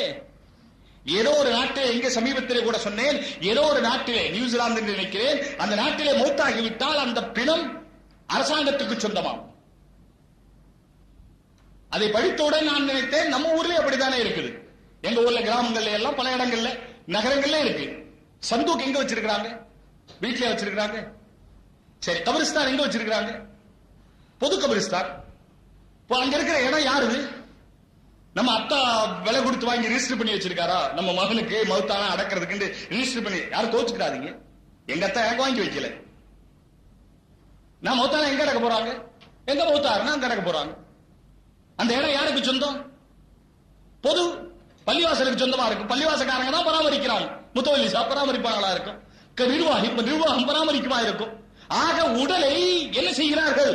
அழுது கொண்டே கொண்டு போய் பள்ளிவாசலுக்கு ஒப்படைத்து விடுகிறார்கள். இவர் இதுவரைக்கும் பள்ளிவாசலுக்கு வரலைங்க, இப்ப மொத்தமா பள்ளிவாசலுக்கு வச்சுக்கங்க.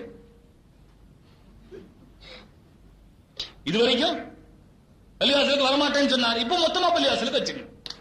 சகோதரர்களே, நமக்கு இந்த உலகத்திலே இருக்கிற காலம் வரை எதுவும் சொந்தமில்லை சகோதரர்களே. இருக்கிறவைகள் கொஞ்சம் ஆகினாலே நம்முடைய வம்சாவளியினரை தீனின் மீது பிடித்தம் உள்ளவர்களாக, அல்லாஹ்வின் மீது நம்பிக்கை உள்ளவர்களாக, அழுத்தமான நம்பிக்கை உள்ளவர்களாக. ஆனால் இது உண்டாக்கினால் தான் வருமே தவிர சும்மா வராது. பணத்தை பார்க்கிறோம், அதன் மீது நம்பிக்கை வருகிறது. பதவியை பார்க்கிறோம், நம்பிக்கை வருகிறது. பங்களாவை பார்க்கிறோம், நம்பிக்கை வருகிறது. பதவியை பார்க்கிறோம், நம்பிக்கை வருகிறது. அல்லாஹ்வை பார்க்கவில்லையே, அல்லாஹ்வை பார்க்கவில்லையே, எப்படி நம்பிக்கை வரும்? அதுக்குத்தான் நம்பிக்கை உண்டாக்கணும். உண்டாக்கி பழகணும். அதற்கு என்று ஒரு முயற்சி செய்யணும். அல்லாஹ்வுடைய நம்பிக்கை உண்டாக்குறது என்பது ஒரு முயற்சி. அதற்கு என்று ஒரு முயற்சி செய்து விட்டால் பிறகு அந்த பழக்கம் வரும். அதிலே ஒரு ருசியை உண்டாக்கி விட்டால் பிறகு அந்த ருசி வரும். சகோதரர்களே, அந்த ருசியை உண்டாக்குவது எப்படி என்பதை கடைசியிலே ஞாபகம் வரும்போது சொல்லுகிறேன். அத்துடனே இரண்டாவது நிகழ்ச்சியும் சொல்லி முடிக்க வருகிறேன். ஃபத்ஹ் மக்கா, மக்காவுடைய வெற்றி. இது ஹிஜ்ரி 2 நடந்தது. ரசூலுல்லாஹ் மதீனாவுக்கு போய் 2வது வருடத்திலே இது நடந்தது. பத்ருடைய யுத்தம்.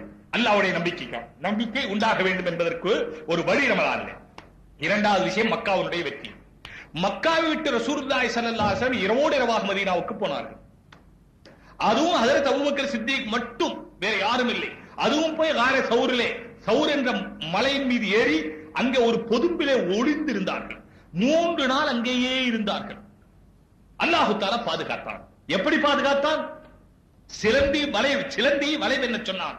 புறாவை முட்டையிடச் சொன்னான். அல்லாஹ் பாதுகாத்தான். ஹஜ்ரத் அபூபக்கர் சித்திக்கும் ரசூலுல்லாஹ் மட்டும் அங்கே இருக்கிறார்கள். அந்த பக்கம் தேடி தேடி வருகிறார்கள். ரசூலுல்லாவை உயிருடனோ அல்லது ரசூலுல்லாஹ்வினுடைய தலையையோ கொண்டு வந்தால், மக்காவிலே பகிரங்கமான அறிவிப்பு, ரசூலுல்லாவை உயிருடனோ அல்லது ரசூலுல்லாஹ்வினுடைய தலையையோ கொண்டு வந்தால் 100 ஒட்டகம் பரிசு. எத்தனை ஒட்டகம் சகோதரர்களே? ஆனா இப்ப நமக்கு 100 ஒட்டகம்டா என்னன்னு விளங்காது. 100 ஒட்டகம்டா 100 கோழிண்டா வேண்டாம் விளங்கும். 100 பிராய்லர் சொன்னா ஒரு அளவுக்கு விளங்கினா விளங்கும்.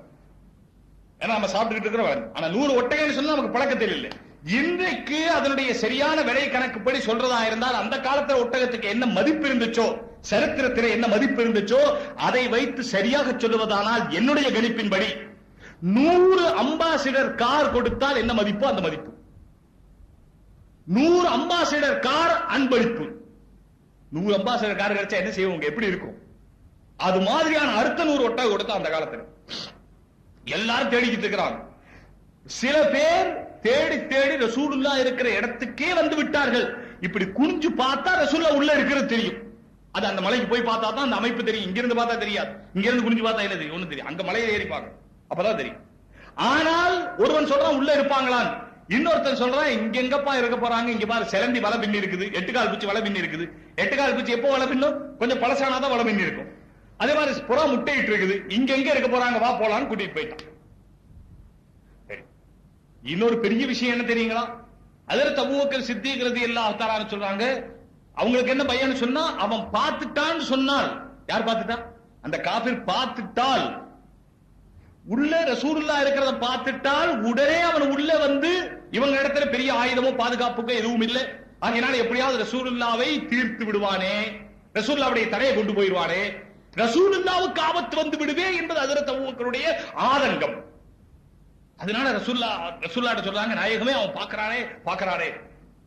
அப்ப ரசூலுல்லாஹ் சொன்னாங்க, லா தஹ்சன், கவலையே படாதீர்கள், லா தஹ்சன், கவலைப்படாதீர்கள், இன்னல்லாஹ மஅனா, அல்லாஹ் நம்முடனே இருக்கிறான். அவன் பார்த்துட்டா என்ன செய்யறதுங்கிறதெல்லாம் இல்ல, நாம அல்லாஹ்க்காக வேலை செய்யறோம். சகோதரர்களை எப்பவுமே யாவும் வைங்க, எந்த வேலை செய்தாலும் அல்லாஹ்க்காக வேலை செய்தால் சில நேரத்தில் ஆபத்து பக்கத்துல வர்ற மாதிரி தெரியும். ஆனால் நாம் செய்த வேலை மட்டும் அல்லாஹ்வுக்காக, உண்மையிலே அல்லாஹ்வுக்காக இருந்தால் இந்த உலகத்துடைய எந்த சக்தியும் எந்த காலத்திலே எதுவும் செஞ்சதில்லை. அல்லாஹ்வின் மீது சத்தியமாக, அல்லாஹ்வின் மீது சத்தியமாக, அல்லாஹ்வின் மீது ஒரு நேரத்தில் தெரியும் ஆபத்து வர்ற மாதிரி, ஒரு நேரத்தில் கஷ்டம் வர்ற மாதிரி தெரியும். ஆனா அல்லாஹ்வுக்காக செய்தவர்கள் ஜால் ஹக் வ ஸஹகல் பாத்தில், உண்மை நிலைத்து நிற்கும், பொய் அழிந்து ஒளிந்து போய்விடும். அதனால அல்லாஹ்க்காக செய்யறதுங்கிற தன்மை வந்துருச்சு, பயப்பட வேண்டிய அவசியமே இல்லை. ரசூலுல்லாஹ் தான் சொன்னாங்க, அவன் பார்த்துட்டா என்ன செய்யறது, நாயகமே உங்க உயிருக்கு ஆபத்துன்னு சொன்னாங்க. ரசூலுல்லாஹ் பதில் என்ன சொன்னாங்க, லா தஹ்சன் இன்னல்லாஹ மஅனா. சரி, இது சொன்ன பிறகு அல்லாஹ் தஆலா ஏற்பாடு செய்துட்டான். அந்த சிலந்தி வலை கட்டி இருக்கு, அந்த புறா கூடு கட்டி இருக்கு. அவன் சொல்றாங்க, இது எப்படி ரசூலுல்லாஹ் உள்ள இருக்க முடியும்? இத ரசூலுல்லாஹ் உள்ள போறதா இருந்தால் இதெல்லாம் உள்ள போயிருந்தால் இந்த சிலந்தியினுடைய வலை அறுந்து போயிருக்கும், புறாவினுடைய கூடு உடைந்து போயிருக்கும். அதனால மனிதர்கள் உள்ளே போயிருக்க முடியாதுன்னு அவன் சொல்லிட்டான். சரி, ஹஜ்ரத் அபூபக்கருக்கு மனசுல நிம்மதி இல்லை. இப்ப என்ன செய்ய வச்சான் தெரியுமா? அல்லாஹ் தஆலா பாருங்க, அல்லாஹ் வந்து நிம்மதி கொடுக்கணும், அமைதி கொடுக்கணும் நினைச்சா லட்சம் கோடி அல்லது பதவி அல்ல உலகத்தினுடைய பெரிய பெரிய ஆதிக்கம் கொடுத்து அமைதி கொடுக்க வேண்டியதில்லை. ஹஜ்ரத் அபூபக்கர் சித்திக்குடைய மனசுக்கு ராஹத் கொடுக்கணும், இவன் நம்மள பார்க்கல அப்படின்னா ஹஜ்ரத் அபூபக்கருக்கு நிம்மதியாயிரும். பார்க்கலைங்கிறத உறுதிப்படுத்துறதுக்கு என்ன செய்யறது? இவங்க பள்ளத்தில் இருக்கிறாங்க, அவன் மேட்ல இருக்கான். அவன் அங்க இருந்து பார்த்தா தெரியும். இவன் என்ன செய்யறான்னு சொன்னா, அந்த மேட்ல இவங்க உள்ள இருக்கிறாங்கிறத பார்க்காமையே அவன் அங்க உட்கார்ந்து ஒண்ணுக்கு இருக்கிறான், பீஷாவுக்கு இருக்கிறான். அவன் பீஷாவுக்கு இருக்கிறாங்கிறத இங்க இருந்து பாக்குறாங்க. பீஷாவுக்கு இருக்கிறாங்கிறத பாக்குறாங்கன்னு சொன்னா அவன் திறந்து கொண்டு பீஷாவுக்கு இருப்பதை பார்க்கிறார்கள். யாராவது நம்ம பீஷாவுக்கு இருக்கிறத பார்த்தா நம்ம பீஷாவுக்கு இருப்போமா? இந்த காலத்துல பஸ் ஸ்டாண்ட்ல இருக்கிறாங்க, அது வேற விஷயம். ஆனா பொதுப்படையாக யாராவது பாக்குறாங்கன்னு சொன்னா பீஷாவுக்கு இருக்க முடியாது, பீஷாப் வராது. ஆனால் அதற்கு அபூபக்கர் சித்திக் நேரடியாக பார்க்கிறார்கள். அவன் அங்க உட்கார்ந்துக்கிட்டு பீஷாவுக்கு இருக்கிறான். அப்ப அவன் அங்க உட்கார்ந்து பீஷாவுக்கு இருக்கிறான் என்று சொன்னால் அவன் இவர்களை பார்க்கவில்லை என்று அர்த்தம். பார்த்தா பீஷாவுக்கு இருக்க மாட்டான். அவன் இவங்களை பார்த்தா பீஷாவுக்கு இருக்க மாட்டான், வெக்கப்பட்டுக்கிட்டு எந்திரிச்சிருவான். எப்ப அவன் பீஷாப் இருக்கிறானோ என்ன அர்த்தம்? அவன் இவர்களை பார்க்கவில்லை. அதற்கு அபூபக்கருக்கு நிம்மதி ஆயிருச்சு. அடைய பத்தியா நம்மளை பார்க்கல, அதனாலதான் அவங்க உட்கார்ந்து ஒண்ணுக்கு இருக்கிறான், அதனால அவன் நம்மளை பார்க்கலைங்கிறது ஊர்ஜிதம் ஆயிருச்சு. அதற்கு அபூபக்கருக்கு நிம்மதி. அல்லாஹ் தஆலா எதை கொண்டு நிம்மதி கொடுத்தா பாத்தீங்களா? ஒண்ணுக்கு இருக்கிறது. அல்லாஹ் நாடினால் சின்ன சின்ன பொருளை கொண்டு பெரிய பெரிய வேலையை செய்ய வைத்த முடியும். அபாபீல் என்ற பறவையை கொண்டு யானையை அழிக்கவில்லையா? என்ன சகோதரர்களே, அல்லாஹ்வுக்கு என்ன வேணும்? நாம் நினைச்சு கொண்டு இருக்கிறோம் நம்முடைய ஜோபில் இருக்கிற காசு மாதிரி தான் அல்லாஹ்வும், நம்முடைய ஜோபில் இருக்கிற பணம் மாதிரி தான் அல்லாஹ்வும். அல்லாஹ்வுக்கு ஏதோ இல்லை. அல்லாஹ் தஆலா எதுவும் இல்லாமல் எல்லாம் செய்கிற சக்தி பெற்றவன். அதனால் அல்லாஹ் தஆலா செய்கிறான். ஆக அவர்களுக்கு நிம்மதி கொடுத்து விட்டான். பிறகு அங்கிருந்து போய்விட்டார்கள். இப்படியாக மதீனா போனவர்கள் 8 வருடத்திற்கு பிறகு மக்காவிற்கு திரும்பி வருகிறார்கள். மக்காவாசிகளுடைய எல்லா சக்தியும் போய்விட்டது. அபூ சுஃபியான் என்ற ஒரே ஒரு தலைவர், யாரை பற்றி முன்னாலேயும் சொன்னேன், அவர் மட்டும்தான் இருக்கிறார். மற்ற தலைவர்கள் எல்லாம் போய்விட்டார்கள். எல்லாம் செத்து போனார்கள், கொல்லப்பட்டு போனார்கள், முடிந்து போய்விட்டார்கள். இப்பொழுது மக்காவிலே ரசூலுல்லாவை எதிர்க்கக்கூடியவர்கள் நிறைய பேர் இருந்தாலும் கூட அவர்களை தாக்குவதற்குரிய அவ்வளவு பெரிய சக்தி இல்லை. எனவே 10,000 பேருடனே பதிலே எத்தனை பேர்? 313 பேர். இப்போ 6 வருடத்திற்கு பிறகு 10,000 சஹாபாக்களுடன் ரசூலுல்லாஹி ஸல்லல்லாஹு அலைஹி வஸல்லம் வருகிறார்கள் மக்காவை நோக்கி. போகும்போது 2 பேர் இரவோடு இரவாக போனார்கள். வரும்போது பட்டப்பகலிலே 10,000 பேர் மக்காவிற்குள்ளே வருகிறார்கள். மக்காவிலே இருக்கிற அத்தனை பேரும் யாரும் எதிர்க்கவில்லை, எதிர்க்கிற சக்தி இல்லை. அல்லாஹ் தஆலா ரசூலுல்லாஹ்வுக்கு வெற்றி கொடுத்தான். மக்காவை வெற்றி கொண்டார்கள். மக்காவிலிருந்து இரவோடு இரவாக போய் எப்பொழுது வருகிறார்கள்? ரமலான் பிறை 10 மதீனாவிலிருந்து புறப்பட்டு பிறை 20 மக்காவிலே வந்து நுழைகிறார்கள். மக்காவினுடைய எல்லா பாகத்திலிருந்தும் நாலாபுரத்திலிருந்தும் ரசூலுல்லாஹ்வும் சஹாபாக்களும் நுழைகிறார்கள். ரசூலுல்லாஹ் ஒரு பக்கத்து வழியாக வருகிறார்கள். அதற்கு காலித் இப்னு வலீத் மேல்புறத்திலிருந்து வருகிறார்கள். வேறு சில சஹாபாக்கள் இடது பக்கத்திலிருந்து, வேறு சில சஹாபாக்கள் வலது பக்கத்திலிருந்து, இப்படி நாலா பக்கத்திலிருந்து வருகிறார்கள். வரும்போது ரசூலுல்லாஹி ஸல்லல்லாஹு அலைஹி வஸல்லம் பகிரங்கமான அறிவிப்பு செய்து விட்டார்கள். என்ன அறிவிப்பு? ஒரு நாட்டை யாராவது வெற்றி கொள்வதாக இருந்தால், எந்த நாட்டிலிருந்து துரத்தப்பட்டார்களோ, எந்த ஊரிலிருந்து துரத்தப்பட்டார்களோ அந்த ஊரை திரும்ப கைப்பற்றுவதானால் அந்த ஊர் மக்களை எல்லாம் கொல்லும்படி உத்தரவிட்டிருக்க வேண்டும். அந்த ஊருடைய பெண்களை கற்பழிக்கும்படி உத்தரவிட்டிருக்க வேண்டும். அந்த ஊரில் சொத்துக்களை சூறையாடும்படி உத்தரவிட்டு இருக்க வேண்டும். இன்றும் அதுதான் நடக்கிறது. எந்த நாடு கைப்பற்றப்படுகிறதோ அந்த ஊரில் இருக்கிற கண்ணியமானவர்களை எல்லாம் கேவலப்படுத்தி இருக்க வேண்டும். அப்படித்தான் நடக்கிற பழக்கம். யார் வெற்றி கொள்கிறார்களோ தோல்வி அடைந்தவர்களை எல்லா வகையிலும் கேவலப்படுத்தி, நாச்சப்படுத்தி, சின்ன பின்னப்படுத்தி, அவர்களை ஒன்றுமில்லாமலாக்கி, பெண்களை கற்பழித்து சூறையாடி அப்படித்தானே செய்வார்கள். ஆனால் எங்கள் முஹம்மது ஸல்லல்லாஹு அலைஹி வஸல்லம் புரிந்து கொள்ளுங்கள் இஸ்லாத்தை, நன்றாக தெரிந்து கொள்ளுங்கள் இஸ்லாத்தை. இஸ்லாம் ஆட்சி பிடிக்க விரும்பவில்லை, இஸ்லாம் ஆதிக்கத்தை விரும்புவதில்லை, இஸ்லாம் அரசாங்கத்தை விரும்பவில்லை, இஸ்லாம் எந்தவித பதவியும் விரும்புவதில்லை. இஸ்லாம் சாந்தியை விரும்புகிறது, இஸ்லாம் சமாதானத்தை விரும்புகிறது, இஸ்லாம் உலகத்தினுடைய நிம்மதியை விரும்புகிறது. இஸ்லாம் உலக மக்கள் அவ்வளவு பேரும் சகோதரத்தன்மையோடு நிம்மதியாக வாழ வேண்டும் என்பதை விரும்புகிறது. எனவேதான் முஹம்மது ரசூலுல்லாஹி ஸல்லல்லாஹு அலைஹி வஸல்லம் மக்காவுக்குள்ளே நுழையும் பொழுது பகிரங்கமாக அறிவிப்பு செய்தார்கள். யாரெல்லாம் எதிர்க்கவில்லையோ அவர்களுடனே சண்டை போடக்கூடாது, யார் ஓடுகிறார்களோ அவர்களுடனே சண்டை போடக்கூடாது, பெண்களை தொடக்கூடாது, சிறுவர்களை தொடக்கூடாது, வயோதிகளை தொடக்கூடாது, குழந்தைகளை தொடக்கூடாது, கதவை அடைத்துக் கொண்டவர்களுடைய கதவை தட்டக்கூடாது. அபூ சுஃபியான் இன்றைக்கு வரை எதிரியாக இருந்தார், அன்றுதான் முஸ்லிமாகிறார். அவருடைய வீட்டுக்குள்ளே யாரெல்லாம் நுழைந்து விடுகிறார்களோ அவர்களுடனே சண்டை போடக்கூடாது, யார் ஹரம் ஷரீஃபுக்குள்ளே போய்விட்டார்களோ சண்டை போடக்கூடாது. யாரெல்லாம் சண்டைக்கு வரவில்லையோ அவர்களுடனே சண்டை போடக்கூடாது, தொடக்கூடாது. இருக்கிறதா உலக வரலாற்றிலே? காண்பிக்க முடியுமா யாருக்காவது? சகோதரர்களை படித்து பாருங்கள், உலகத்தினுடைய பூரா வரலாற்றையும் படித்து பாருங்கள். எத்தனை பேர் உலகத்திலே வெற்றி வீரர்களாக சரித்திரத்தினுடைய பக்கங்களிலே அவர்கள் காட்டப்படுகிறார்கள். அவர்கள் எல்லாம் என்ன செய்திருக்கிறார்கள்? அவர்கள் வெற்றி வாகை சூடும் பொழுது எங்களுடைய முஹம்மது ஸல்லல்லாஹு அலைஹி வஸல்லம் என்ன செய்தார்கள்? அது மட்டுமல்ல, அவர்கள் மக்காவுக்குள்ளே நுழையும் பொழுது அந்த காட்சியை பார்க்க கண் கோடான கோடி வேண்டும் சகோதரர்களே. மக்காவுக்குள்ளே நுழையும் போது அவர்கள் கஸ்வா என்ற ஒட்டகத்தின் மீது உட்கார்ந்து இருக்கிறார்கள். அவர்களுக்கு பின்னாலே ஹஜ்ரத் ஸைத் இப்னு உஸாமா ரலியல்லாஹு தஆலா அன்ஹு ஒட்டகத்துக்கு பின்னால் உட்கார்ந்து இருக்கிறார்கள். சாதாரண அடிமையினுடைய மகன், ஒரு பெரிய தலைவர், சர்தாரே தோஜஹா, ஈருலகத்தினுடைய தலைவர் தங்களுடைய ஒட்டகத்துக்கு பின்னாலே ஒரு அடிமையினுடைய மகனை உட்கார வைக்க மாட்டார்கள். உட்கார வைப்பார்களா யாராவது? ஆனால் ரசூலுல்லாஹ் எளிமையானவர்கள் காரணத்தினாலே பின்னாலே அடிமையினுடைய மகனை உட்கார வைத்து விட்டு தாங்கள் கருப்பு தலைப்பாக அணிந்திருக்கிறார்கள். தலைப்பாக அணிந்தது மட்டுமல்ல, அந்த ஒட்டகத்தை நிமிர்ந்து வரவில்லை, அகம்பாவமாக வரவில்லை, குனிந்து கொண்டு வருகிறார்கள், பணிந்தவர்களாக வருகிறார்கள். அல்ஹம்துலில்லாஹி வாதா, எல்லா புகழும் அந்த அல்லாஹ் ஒருவனுக்குத்தான். அஸ்ஸஜுந்தா, தன்னுடைய படைக்கு அவன்தான் வலு கொடுத்தான், அவன்தான் வெற்றி சூடினான். வஹஸமல் அஹ்ஸாப வாதா, எதிரிகளை தோற்கடித்தவன் அவன்தான். எனக்கு எந்த பெருமையும் இல்லை, அவன்தான் எல்லாம் செய்தான், அவன்தான் எல்லாம் செய்தான், அவன்தான் எல்லாம் செய்தான் என்று கொண்டு குனிந்து கொண்டே வருகிறார்கள். குனிகிறார்கள், குனிகிறார்கள், குனிகிறார்கள். ஒட்டகத்தினுடைய முதுகிலே போய் அவர்களுடைய தாடை ஒட்டி விடுகிறது, அவ்வளவு குனிகிறார்கள். நான் வெற்றி கொண்டு விட்டேன் என்ற பெருமிதம் அங்கே இருந்ததா, அல்லது பெருமை அங்கே இருந்ததா, அல்லது கம்பீரம் காட்ட வேண்டும் என்ற தோரணை இருந்ததா? இல்லை சகோதரர்களே. சரி, வந்தார்கள். பிறகு காபத்துல்லாவிற்கு வந்தார்கள். எந்த காபத்துல்லாவுக்குள்ளே நுழையக்கூடாது, ஹரமுக்குள்ளே வரக்கூடாது, நீண்ட சரித்திரம் என்றெல்லாம் சொன்னார்கள். வந்தால் ஒரு தடவை திருப்பி அனுப்பிவிட்டார்கள். சொல்ல திரும்பி போய்விட்டார்கள். மறுவரிடம் தான் வர வேண்டும் என்று சொன்னார்கள். வந்தால் ஆயுதம் இல்லாமல் வர வேண்டும் என்று சொன்னார்கள். 3 நாளைக்குத்தான் இருக்க வேண்டும் என்று சொன்னார்கள். எல்லாம் ரசூலுல்லாஹ் சரி என்று சொல்லி ஒத்துக்கொண்டார்கள்.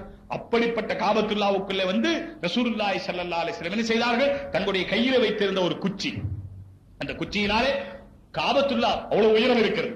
அந்த உயரமான காபாவுக்கு மேலே ஹுபல் என்ற விக்கிரகம் வைக்கப்பட்டிருக்கிறது. காபாவுக்குள்ளே ஏறக்குறைய 300க்கு அதிகமான விக்கிரகங்கள் வைக்கப்பட்டிருக்கிறது. பெரிய விக்கிரகங்கள் இருக்கிறது. இந்த விக்கிரகங்களை எல்லாம், அல்லாஹ்விற்கு இணையான விக்கிரகங்களை எல்லாம் அழிப்பதற்கு, ஒழிப்பதற்கு யாரும் தேவையில்லை சகோதரர்களே.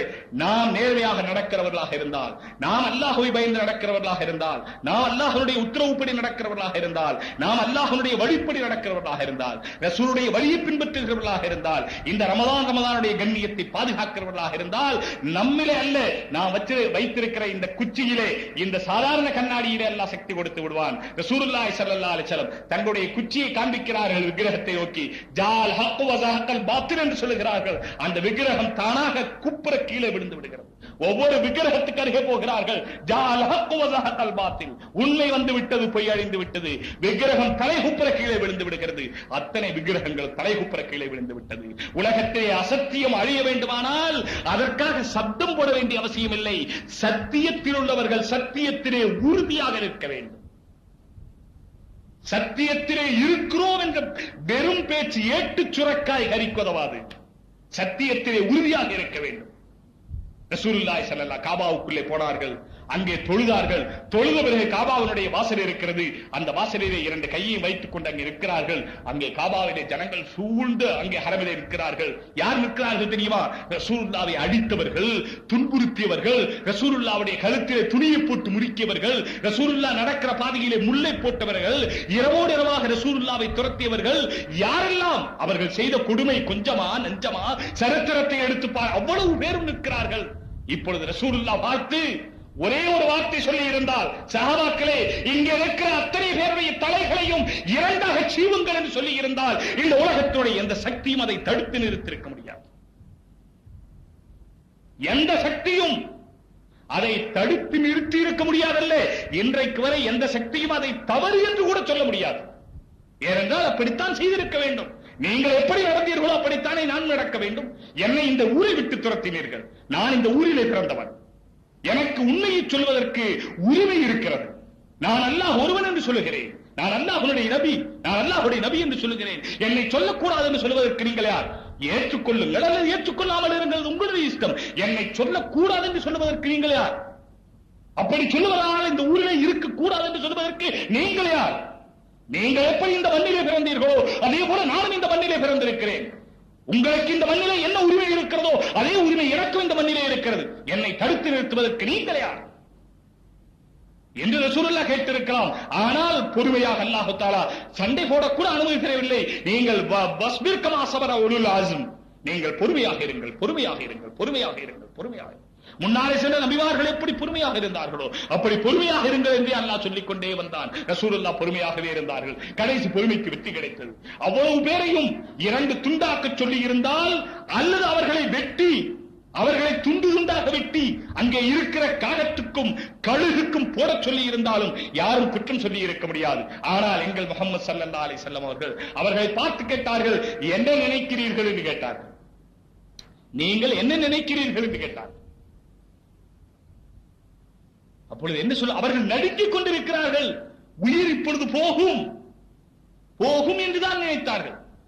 அதிலே கூட்டத்திலே எல்லோரும் சேர்ந்து ஒரு பதில் சொன்னார்கள், அஹுன் கரீமுன் இப்னு அஹின் கரீமின், நீங்களும் பெருந்தன்மையானவர், உங்களுடைய மூதாதையர்களும் பெருந்தன்மையானவர்கள் என்று நினைக்கிறோம் என்று சொன்னார். இப்பதான் தெரிஞ்சோம் பெருந்தன்மை. நாங்க நபியை சொல்லும் போதெல்லாம் பெருந்தன்மை தெரியல, அப்பவெல்லாம் அவர்களுடைய மூதாதையர்கள் பெருந்தன்மையானவர்கள் என்பது தெரியல. இப்ப தெரியுது, அஹுன் கரீமுன் வ இப்னு அஹின் கரீமின். ரசூலுல்லாஹி ஸல்லல்லாஹு அலைஹி வஸல்லம் என்ன பதில் சொன்னார்கள் தெரியுமா? யூசுப் அலைஹிஸ்ஸலாமுடைய நிகழ்ச்சியை எடுத்து படித்து பாருங்கள். யூசுப் அலைஹிஸ்ஸலாமுடைய நிகழ்ச்சியிலே நீண்ட நிகழ்ச்சிக்கு பிறகு யூசுப் அலைஹிஸ்ஸலாம் அவரை கிணற்றிலே போட்டு விட்டார்கள். யூசுப் அலைஹிஸ்ஸலாமை கொல்லுவதற்காக அவர்கள் தப்பி பிழைத்தார்கள். கடைசியாக அவர்கள் அந்த எகிப்தினுடைய மன்னராக உணவு மந்திரியாக ஆனதற்கு பிறகு தங்களுடைய 11 சகோதரர்கள் அங்கே வருகிறார்கள், தாய் தந்தை வருகிறார்கள். அவர்களை பார்த்து சொன்னார்கள், லா தஸ்ரீபா அலைக்கும் அல்யௌம், உங்களின் மீது எந்த குறையும் நான் சொல்லவில்லை, அத்தனையும் மன்னித்து விட்டேன். சரித்திரத்தினுடைய உலகத்துடைய வரலாற்றிலே எந்த பக்கத்திலும் பார்க்க முடியாத ஒரு வாசகம் இது. முஹம்மது ரசூலுல்லாஹி ஸல்லல்லாஹு அலைஹி வஸல்லம் மக்காவாசிகளை பார்த்து சொன்னார்கள், லா தஸ்ரீபா அலைக்கும் அல்யௌம், உங்களின் மீது எந்த குற்றமும் சொல்லவில்லை, எல்லா குற்றங்களையும் நான் மன்னித்து விட்டேன். ஒரு பெண் ஓடி வருகிறாள் அங்கே. எந்த பெண் தெரியுமா? அபூ சுஃபியானுடைய மனைவி. அபூ சுஃபியானுடைய மனைவி ஹிந்தா. ஹிந்தாவை பற்றி சொல்லுவதால் இன்னும் ரொம்ப நேரம் ஆகும். அதற்கு ஹம்சா ரலியல்லாஹு தஆலா அன்ஹு கொலை செய்ய சொன்னதும் ஷஹீதாக்க சொன்னதும், அதற்கு ஹம்சா ஷஹீதாக்கப்பட்ட பிறகு சரி அவர்தான் ஷஹீதாகி விட்டார், உயிர் போய் விட்டது, இனி உனக்கு என்ன வேலை, விட்டு விட்டு போக வேண்டியதானே? இல்லை, பஞ்சம் தீர்ப்பதற்காக அதற்கு ஹம்சா உயிர் போன உடல், அந்த உடலில் இருந்து மூக்கு, கண்ணு, காது, நாக்கு, விரல் இதையெல்லாம் அறுத்து ஒரு கயிற்றிலே கோர்த்து தன்னுடைய கழுத்திலே மாலையாக போட்டுக்கொண்டு நடனமாடிய பெண். என்ன ஒரு குரூரம் இருக்கும், என்ன ஒரு கொடுமை இருக்கும், என்ன ஒரு கடுமையான சுபாவம் இருக்கும். இது மட்டுமல்ல, புருஷன் அபூ சுஃபியான் ஃபதே மக்காவுடைய நாளிலே, மக்கா வெற்றியான நாளிலே முஸ்லிம் ஆகிவிட்டார். வீட்டுக்கு வந்தார். ஹிந்தா என்ற அந்த மனைவி கேட்டார், என்ன ஆனீர்கள் என்று. அவர் சொன்னார், நான் முஸ்லிம் ஆயிட்டேன். முஸ்லிம் ஆயிட்டீங்களா? மனைவி கேட்டா, முஸ்லிம் ஆயிட்டீங்களா? ஆமா. வந்ததே கோபம். அந்த காலத்துல பெரிய பெரிய மீசை வைக்கிற பழக்கம்.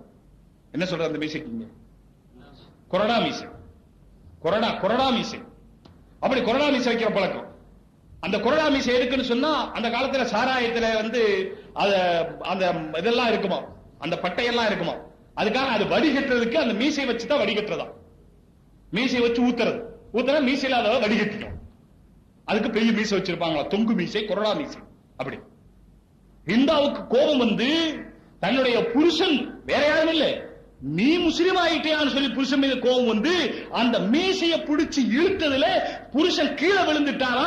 விழுந்து அபூ சுஃபியானுடைய நெஞ்சு மேல காலை வச்சு, நீ முஸ்லிமானவரை செத்திருக்கலாமேன்னு சொன்னான். எப்படிப்பட்ட பொம்பளையா இருக்கு? அல்லாஹ் தஆலா இப்படிப்பட்ட பொம்பளைகளை விட்டு ஆம்பளைகளை காப்பாத்துவான்.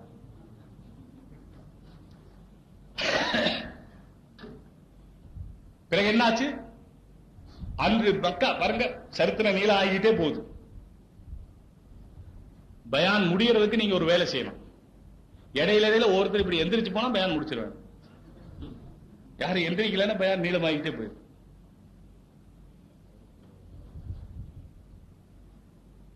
சரி, இந்த கிசா சொல்லி இன்னொரு 15 நிமிஷத்துல முடிச்சு, 12:20 ஆச்சு, 35 முடிச்சு நிமிஷம். அதனால அதனுடைய யார் மனோதத்துவ ரீதியிலே சைக்காலஜி அடிப்படையில் இஸ்லாத்தை அணுகுவார்களோ அவர்கள் புரிந்து கொள்வார்கள் இஸ்லாம் என்ன சொல்லுகிறது. இதே போல விதவை திருமணம் வேண்டாம் என்று சொல்றாங்க. விதவை திருமணம் வேண்டாம் என்று சொல்லலாமே தவிர விதவைகள் விபச்சாரம் செய்வதை தடுக்க உன்னாலே முடியாது. விதவைகளை திருமணத்தை விட்டு தடுத்து விடலாம். ஆனால் விதவைகளுடைய உணர்ச்சியை தடுப்பதற்கு உன்னிடத்திலே என்ன இருக்கிறது? இதே போல முஸ்லிம் சட்டம் இருக்கிறதே, இந்த சட்டங்களை மனோதத்துவ ரீதியினுடைய அடிப்படையிலே அதை அணுகுவார்களே ஆனால் நிச்சயமாக இதிலே என்ன, அதாவது மனிதாபிமான ரீதியிலே என்னென்ன உரிமைகள் கொடுக்கப்பட்டிருக்கிறது. இதே போல இஸ்லாத்திலே வாழ்க்கைக்கு மட்டும் வழி காண்பிக்கப்படவில்லை, மௌத்துக்கு பிறகு சொத்தை எப்படி பிரிக்க வேண்டும் என்பதற்கும் வழி சொல்லப்பட்டிருக்கிற சகோதரர்களே. நம்முடைய சொத்து இருக்கிறதே, சொத்து சம்பாதிக்கலாம், சம்பாதித்த பிறகு ரூஹு போவதற்கு முன்னாலேயே சொத்து நம்முடைய கையை விட்டு போய்விடும். மௌத் ரூஹு போவதற்கு முன்னாலேயே சக்கராத் உறுதியாகிவிட்டால், ரூஹு போவது உறுதியாகிவிட்டால் நம்முடைய சொத்துக்கு நாம் சொந்தக்காரர்கள் இல்லை. பின்ன என்ன ஆகும்? நம்முடைய மகனுக்கு, மகளுக்கு, மனைவிக்கு, இது போல இன்னும் யார் யாருக்கு குர்ஆன்ல ஹதீஸ்ல சொல்லப்பட்டிருக்கோ அவர்களுக்கு சொத்து பிரிந்து விடும். நாம பிரிக்கணும்ங்கிறது அவசியம் இல்லை. சில வீடுகள்ல தாப்பனார் மௌத்தா போன பிறகு எல்லாம் பொது குடும்பமா சொத்து அனுபவிச்சுக்கிட்டு இருக்கலாம்னு நினைப்பாங்க. யார் வேணுமானா எவ்வளவு பெரியவங்களா இருக்கிறவங்க நாங்க வச்சு செலவு செய்யறோம், சின்னவங்க எல்லாம் பாத்துக்கிட்டு இருக்கீங்க. பொது குடும்பமா இருக்கிறது நல்லது, எல்லாரும் சொத்து ஒன்னா வச்சிருக்கிறது நல்லது. ஆனால் சின்ன பையனா இருந்தாலும் 2 வயசு பையன் ஒரு தகப்பனா இருக்கு, இன்னொரு பையனுக்கு 42 வயசு, ஒரு குழந்தைக்கு 2 வயசு, இன்னொரு பையனுக்கு 42 வயசு. 42 வயசு பையனுக்கு என்ன சொத்து கிடைக்குமோ மகனுக்கு அதே அளவு சொத்து 2 வயசு பையனுக்கும் கிடைக்கும். அவர் தகப்பனார் மௌத்தான தேதி நேரத்தில் இருந்து அவருடைய சொத்தை பிரிச்சு 42 வயசுக்காரருக்கு என்ன எழுதுவாரோ அதே இது இவருக்கு எழுதி வச்சு ஆகணும். அல்லாஹ் எழுதிடுறா, முடிஞ்சு போச்சு. நீங்க பிரிக்காட்டாலும் பிரிச்சிடும். இப்ப நீங்க எந்த சொத்து அவருக்குன்னு நீங்க பிரிச்சு அவருக்கு கணக்கு தனியா வைக்கணும், அவருடைய சொத்து சேர்த்து வச்சுக்கிட்டே வரணும். அவருக்கு செலவில்லையே, எனக்கு செலவு இருக்குது அப்படின்னு அவருக்கு செலவில்லைன்னு சொன்னா வருங்காலத்துல செலவு அவருக்கு வரும் இல்ல? வருங்காலத்துல அவருக்கு செலவு வரும். நிகழ்காலத்துல உங்களுக்கு செலவு, வருங்காலத்துல அவருக்கு செலவு இல்ல. இப்போ எனக்கு செலவு, இப்பதானே எனக்கு செலவு, அதெல்லாம் நமக்கு தெரியாது. ஆனா நன்றாக ஆராய் செய்து பார்த்தால் அல்லாஹ் தஆலா நியாயமாகத்தான் சொல்லி இருக்கிறார். அந்த நியாயத்தை இப்ப சொல்றதுக்கு டைம் இல்லை, இப்ப தேவையும் இல்லை. ஆகையினால் சொத்தெல்லாம் பிரிஞ்சிடும். இதுவெல்லாம் மார்க்கம் சொல்லுகிறது. மார்க்கம் சொல்லுவது சரியாக சொல்லுகிறது. மனிதாபிமான ரீதியிலே, மனோதத்துவ அடிப்படையிலே, இன்னும் மானசீக உணர்ச்சியிலே இதையெல்லாம் சிந்திச்சா இதே போல பெண்களுக்கு ஆண்களுக்கு என்னென்ன உரிமைகள் இதுவெல்லாம் மார்க்கம் சரியா வழங்கியிருக்கு. நான் சொல்லிக் கொண்டு வந்தேன், விபச்சாரம் அங்கே நிகழும் என்று ஹிந்தா எதிர்பார்த்தார்கள். ஆனா ராத்திரி பார்த்தா ஒரு சத்தம் இல்ல மக்காவில. ரொம்ப நேரம் ஆயிருச்சு, இரவு பாதி ஆயிருச்சு, ஒரு சத்தம் இல்ல. ஹிந்தா பயந்துகிட்டு மெதுவா தன்னுடைய வீட்டு கதவை திறந்து பார்த்தாங்க, தெருவில் யாராவது இருக்கிறாங்களா? தெருவில் யாரும் இல்லை. ஆனா அந்த காலத்துல விளக்கு, இந்த மாதிரி விளக்கு கிடையாது. ஆனாலும் விளக்கு இல்லாமலேயே இருட்டிலே, அதாவது நிலவு வெளிச்சம் இருந்திருக்கலாம். இல்ல அப்படி பார்த்துக்கொண்டே வந்தா தெருவில் யாரும் இல்லை. அடுத்த தெருவுக்கு வந்தாங்க, அங்கே யாரும் இல்லை. சரி, இப்படியே கடைசி ஹரம் ஷெரீஃபுக்கு போய் பார்க்கலாம், அங்க என்னமாவது நடக்குதான். பெண்களை எல்லாம் அங்கேயே அழைச்சிட்டு போயிட்டாங்க போல இருக்கு. இங்க எல்லாம் ஒண்ணு நடக்க காணோம், அங்கதான் நடக்கும் போல இருக்கு. அங்க போய் பார்த்தால் பகலிலே மக்காவை வெற்றி கொண்டவர்கள், வீரர்களாக வந்தவர்கள், வாளேந்தி வந்தவர்கள், போர் வீரர்களாக வந்தவர்கள் இரவிலே அங்கே பார்க்கிறார்கள். காபத்துல்லாவுக்கு முன்னாலே நின்று கொண்டு தொழுது கொண்டிருக்கிறார்கள், அழுது கொண்டிருக்கிறார்கள், அல்லாஹ்விடத்திலே பாவ மன்னிப்பு கேட்டுக் கொண்டிருக்கிறார்கள். இந்தா சொல்லுகிறார்கள், அன்று இரவிலே ஹரம் ஷெரீஃபிலே எவ்வளவு இபாதத்து செய்யப்பட்டதோ அந்த அளவு இபாதத்து செய்யப்பட்டு என்றைக்குமே நான் பார்த்ததில்லை.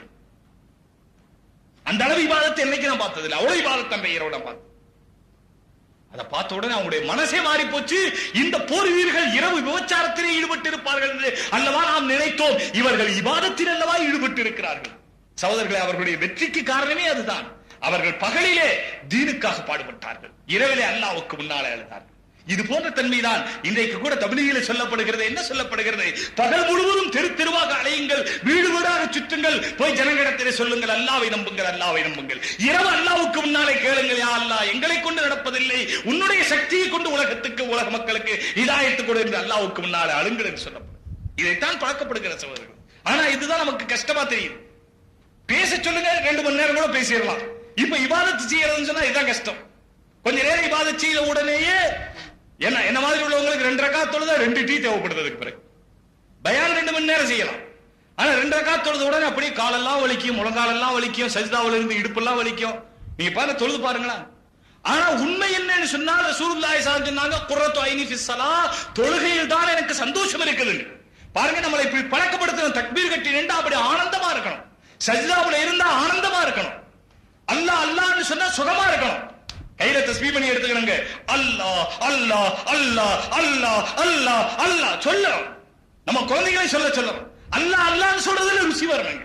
எப்படி பணம் பணம் பணம்னு சொல்றது எப்படிங்க? இரவு பகல் தெரிய மாட்டேங்குது.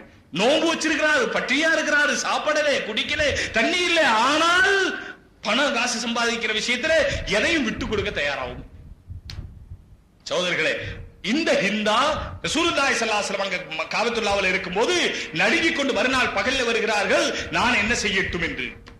அதுவும் தன்னுடைய முகத்தை மூடிக்கிட்டு. என்ன காரணம்? தான் ஹம்சாவை, ஹஜரத் ஹம்சாவை என்ன செய்திருக்கிறார்கள் இதெல்லாம் தெரியுமே.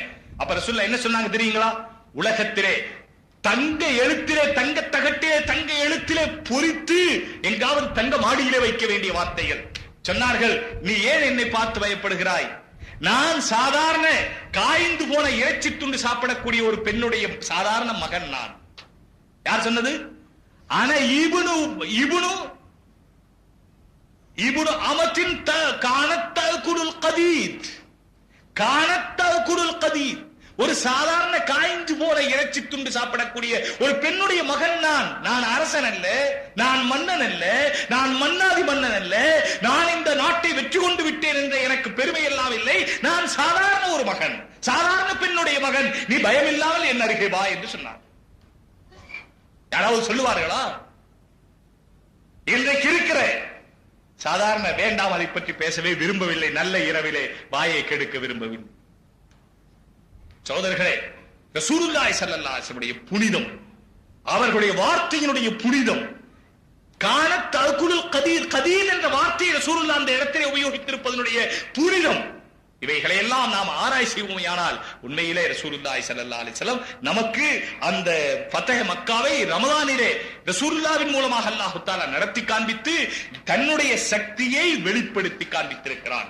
பத்ர் ரமலானிலே, மக்கா வெற்றி ரமலானிலே. ஏன் இதை அல்லாஹ் செய்து காண்பித்தான்? நான் எதை நடத்தி காண்பிக்க விரும்புகிறேனோ நடத்தி காண்பிக்கிறேன்.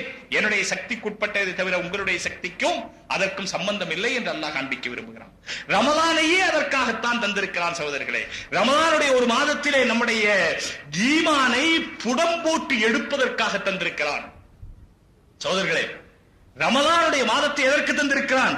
நம்முடைய சாப்பாட்டுடைய முறையை மாற்றி, உலகத்திலே சாப்பிடுற நேரம் பகல், தூங்குற நேரம் இரவு. இப்ப அல்லாஹ் சொன்னா பகல்ல சாப்பிடக்கூடாது, ராத்திரிக்கு சாப்பிடணும். ஏன் ஆண்டவனே, நாங்க பகல்ல ஒரே நேரத்தில் சாப்பிட்டுக்கிறோமே, ராத்திரில ஒரு நேரத்தில் சாப்பிடுறதுக்கு பதிலா நாங்க என்ன செய்யறோம்? பகல்ல ஒரு நேரத்தில் சாப்பிட்டுக்கிறோம். இந்த காலையில 3 மணிக்கு சாப்பிடுறது இருக்கு பாருங்க, இது உலகத்துல எப்பவும் சொல்றது, இது சாப்பிடுற நேரமே இல்ல. உலகத்திலேயே அறவே உலகத்துல யாருமே சாப்பிடாத ஒரு நேரம் இருக்குதுன்னு சொன்னா சஹர் நேரம் தான். அது யாருமே சாப்பிடுற நேரம் இல்லை. ராத்திரி 10, 11, 12, 1 வரைக்கும் கூட ஜனங்கள் சாப்பிடுவாங்க, இரவு சாப்பாடு சாப்பிடுவாங்க. அந்த 2 மணிக்கு மேல, 3 மணிக்கு மேல, 5 மணிக்கு இடையில யாரும் சாப்பிடுற நேரமே இல்லை. எந்த நாஸ்டா நேரம் இல்ல, ராத்திரி சாப்பாடு நேரம் இல்லை. உலகத்திலேயே சாப்பாடு இல்லாத ஒரு நேரம் ராத்திரி 2ல இருந்து 5 வரைக்கும் தான். இந்த நேரத்தில் அல்லாஹ் சாப்பிட சொல்றான்.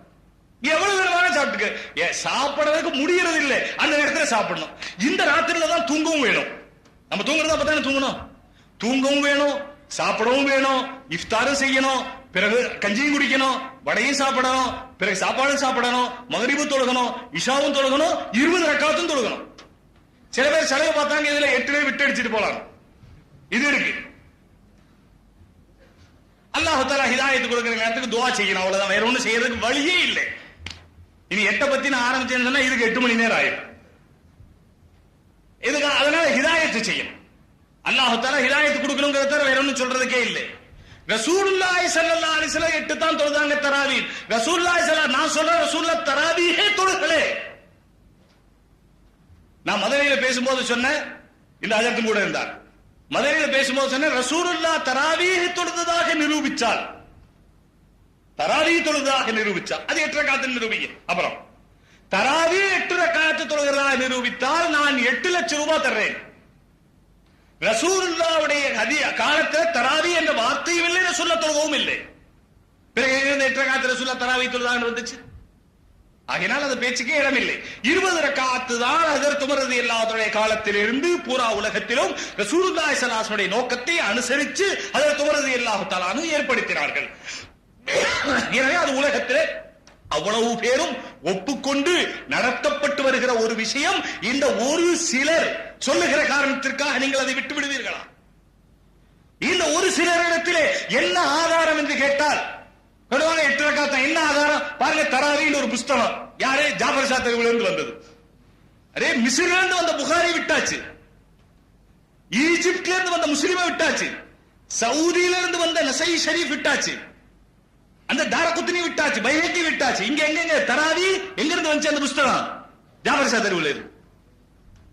அல்லாஹ் தஆலா ஹிதாயத் கொடுக்கட்டும், பரக்கத் செய்யட்டும். சகோதரர்களே, ரமலானை நம்முடைய ஈமானை புதுப்பிப்பதற்காக, நம்முடைய ஈமானை மெருகுபோடுவதற்காக, நம்முடைய ஈமானை புடம்போடுவதற்காக அல்லாஹ் தஆலா தருகிறான். ஒன்று, நம்முடைய சாப்பாட்டு முறையை மாற்ற சொல்றான். சாப்பாட்டு முறையை மாத்திக்கிட்டு இப்ப என்ன செய்யணும்? தராவியில குர்ஆன் ஷரீஃப் ஓதுறது சுன்னத் என்று சொல்லப்படுகிறது. எதுக்காக குர்ஆன் ஷரீஃப் ஓதணும் தெரியுங்களா?